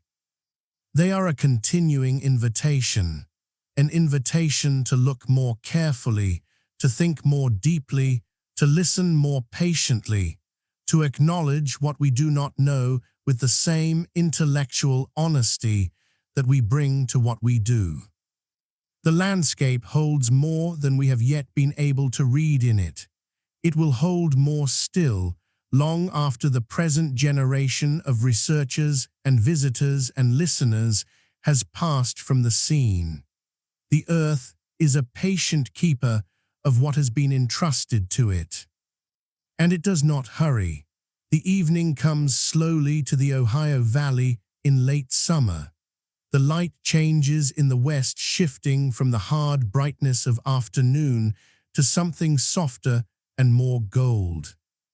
A light that seems to rest on the surface of things rather than penetrate them, resting on the tops of the grasses, on the rounded curve of the earthen mound, rising from the field on the far line of trees at the edge of the clearing. The shadows lengthen eastward. The air cools slightly, and in the cooling you can smell the earth itself, the dark, particular smell of old soil, of deep ground, of the organic richness that centuries of growth and decay have deposited in the topmost layer of the land. If you were standing beside one of the surviving mounds of the Ohio Valley on an evening like this, you might find yourself thinking about time. Not time in the abstract, not the astronomical or geological time that humans think about in theory, but cannot really feel, but the more specific, more personal kind of time that comes from standing in a place where the presence of the past is somehow tangible. The mound at your feet was built by people who are separated from the present by more than 1,000 years, in some cases more than 2,000 years. The grass growing on its surface has grown there for seasons beyond counting. The earthworms working through the soil beneath your feet have been working through that soil in one generation after another for as long as the mound has stood. And yet the mound is here. That is the remarkable thing. The mound is simply here, present in the landscape, occupying space in the same way that the trees and the river and the hills occupy space, as if its presence were as natural and as permanent as theirs, which, in a sense, it is. The mound has been part of this landscape for so long that it has become the landscape, has merged with it, has been incorporated into the ecology of this particular piece of ground as thoroughly as any natural feature. This is what happens when human work persists across enough time. It becomes landscape. The great earthworks of eastern North America have been part of the landscape for so long that most of them look, at first glance, simply natural. A gentle rise in the field that catches your eye because it rises just a little too regularly, just a little too deliberately, to be entirely the product of geological chance. A slight depression in the forest floor that turns out, on examination, to be the interior of an enclosure whose earthen walls have settled and eroded over the centuries into something much lower than they once stood. A ridgetop feature whose outline seems odd until you step far enough back to see the whole of it, and then you see the serpent curling away along the ridge, patient and present and real. These landscapes are asking to be seen. They have always been asking to be seen. They were built, in significant part, to be seen, to be experienced, to be moved through and stood within and contemplated. The people who built them did not build them for archaeologists. They did not build them for history books or heritage lists or YouTube documentaries. They built them for themselves and for their communities, for their ancestors and their descendants, for the ceremonial and social and cosmological purposes that shaped their understanding of what the world was and how to live within it rightly. But the earthworks have outlasted the specific ceremonial contexts in which they were created. They have outlasted the languages in which their meanings were discussed and transmitted. They have outlasted several reorganizations of the political and cultural world around them, survived the arrival of peoples who did not understand them, persisted through 2 centuries of deliberate and inadvertent destruction, and arrived in the present still carrying, in their forms, in their geometries, in their relationships to the landscape and to the sky, something of what was placed within them when they were built. They are not mysterious in the way that popular imagination sometimes makes them. They are not the products of lost civilizations from across the ocean, not the remnants of an advanced race that science refuses to acknowledge, not evidence of extraterrestrial assistance or supernatural power. They are the products of human communities, real, historical, fully human communities whose descendants are alive today and whose cultural knowledge and historical connections to these landscapes deserve recognition and respect. But they are genuinely extraordinary, not because they exceed what human beings are capable of, but because they represent what human beings are capable of, the capacity to organize collective effort across time to embed belief and meaning in the physical world, to create things that outlast any individual life and speak across centuries to people who did not know the builders and may not fully understand what they built.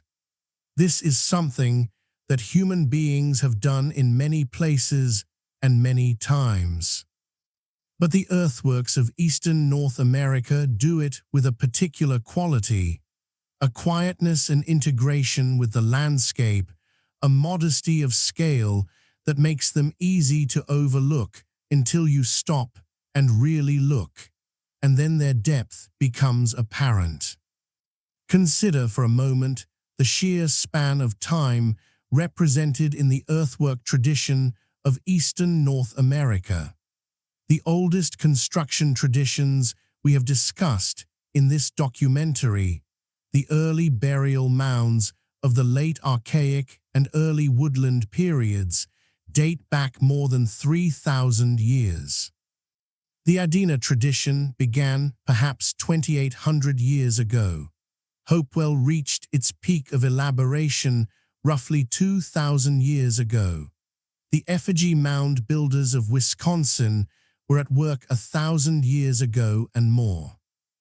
And the indigenous communities whose ancestors created all of these landscapes, whose cultural connections to these places are real and continuous and living, are present in the American landscape today.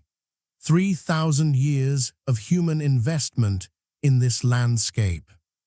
3,000 years of community, of ceremony, of belief, of accumulated knowledge and practice and tradition, expressed in the earth and carried forward across time in ways both material and immaterial. The material record, the surviving mounds, the rescued earthworks, the objects recovered from burial contexts, gives us only a fraction of that investment. The rest lives in languages and oral traditions and ceremonial practices, and the deep cultural knowledge held within communities whose ancestors built these places and who have never lost their connection to them. Even when that connection was made as difficult as possible by the history of the last 2 centuries, the mound is quiet now. The evening has deepened around it, the light fading from the western sky through its sequence of colors toward the first darkness of night. The first stars are appearing faint at first, then strengthening as the sky darkens, and somewhere in the sequence of those stars, if you know where to look, are the positions that the builders of the great geometric enclosures observed and recorded and embedded in the alignments of their earthen walls. The same sky that the Hopewell ceremonial architects watched and measured is above you now. The same moon, in its same slow cycle of standstill and return, that the builders of the Newark octagon incorporated into their design of the great enclosure, will rise tonight above the earthen walls and cast the same shadows that it has cast across those walls for 2,000 years. Time does something strange when you stand in a place that has been a human place for this long. It becomes both very large and very small simultaneously. 2,000 years seems enormous, more than twice the span of all of recorded Western European history, a reach back into a past so distant that almost nothing from it has survived in written form. And yet the earthwork at your feet was built by people who were, in every essential way, the same kind of being you are, people who loved and feared and grieved and hoped, who organized themselves into communities for the same fundamental reasons that human beings have always organized themselves into communities, who looked at the night sky and found in it the same quality of wonder and significance that night skies have evoked in human beings as long as there have been human beings to look at them.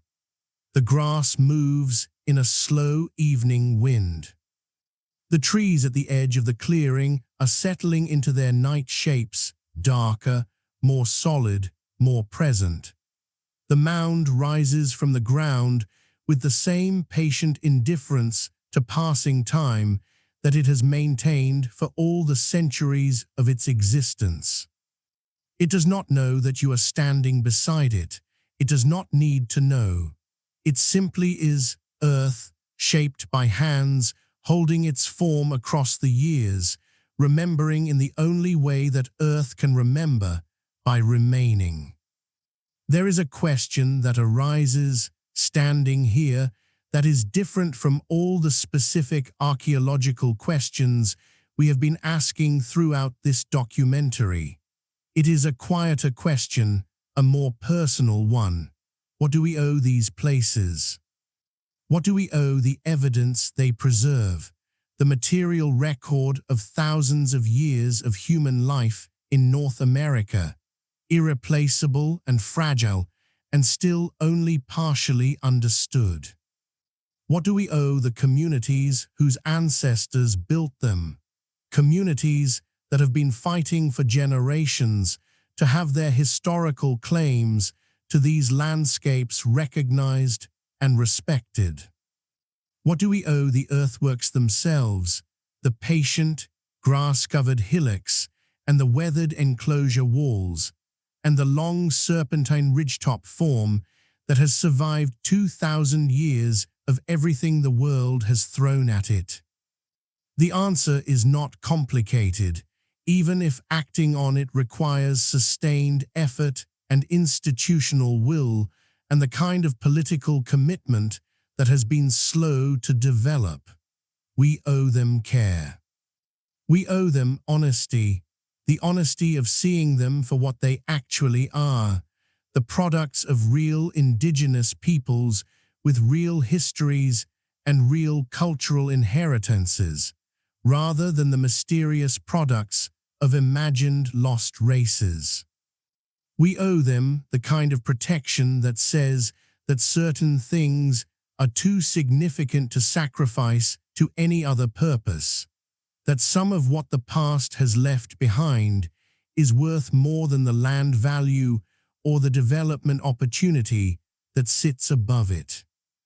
And we owe the communities whose heritage these places represent the recognition of their continuing relationships to these landscapes, the acknowledgement that these are not simply ancient ruins belonging to the archaeological past, but living heritage places with living stewards whose voices deserve to be heard and whose knowledge deserves to be respected. The night is coming in fully now. The field is dark around the mound, the distant trees invisible against the sky. The stars are clear and numerous, not the diminished star field of a sky washed out by city light, but a real night sky. The kind in which the Milky Way appears as a dense river of light across the dark, and the individual stars are so numerous that they crowd one another, more stars than you can hold in your attention at once. Somewhere beneath the earth at your feet, beneath the grass and the topsoil and the accumulated organic matter of 1,000 growing seasons, there are layers of human intent. Layers of earth placed carefully, basket by basket, by people who understood themselves to be doing something important, something that would persist, something that connected the present to the past and the living to the dead and the human to the larger order of the world. Those layers are still there. The intent is still there, in some form that neither time nor agricultural disturbance nor the long neglect of the people who came after has been able to entirely erase. The land remembers. That is, perhaps, the simplest and the truest thing that can be said about the ancient earthworks of North America. The land remembers what was placed within it and what was done upon it. It remembers in the only way that land can remember, silently, persistently, without commentary or interpretation, holding the physical traces of human presence and human meaning against the long erosion of time. Our work, the work of archaeologists and historians and indigenous community members and preservation advocates and ordinary people who stop beside an old mound and wonder about it, is to listen to what the land is remembering, to read the evidence carefully and honestly, to hold uncertainty with intellectual humility rather than filling it with convenient invention, to recognize the living human communities whose heritage this is and whose knowledge is an essential part of any full understanding of what these places mean. And to protect what survives so that the generations to come will have the opportunity to do the same. The mound is still here, after everything, after the centuries, after the myth, after the destruction, after the long misunderstanding, the mound is still here. Rising from the grass in the dark, quiet and patient, holding its form against the night sky, remembering the hands that shaped it, and the people who gathered here, and the sky that they watched, and the dead that they honored, and the world they understood themselves to inhabit. It is still here, and for tonight, in the deep quiet of a late summer evening in the Ohio Valley, with the stars overhead and the wind moving through the grass and the ancient earth beneath our feet, that is enough. That is more than enough. That is everything.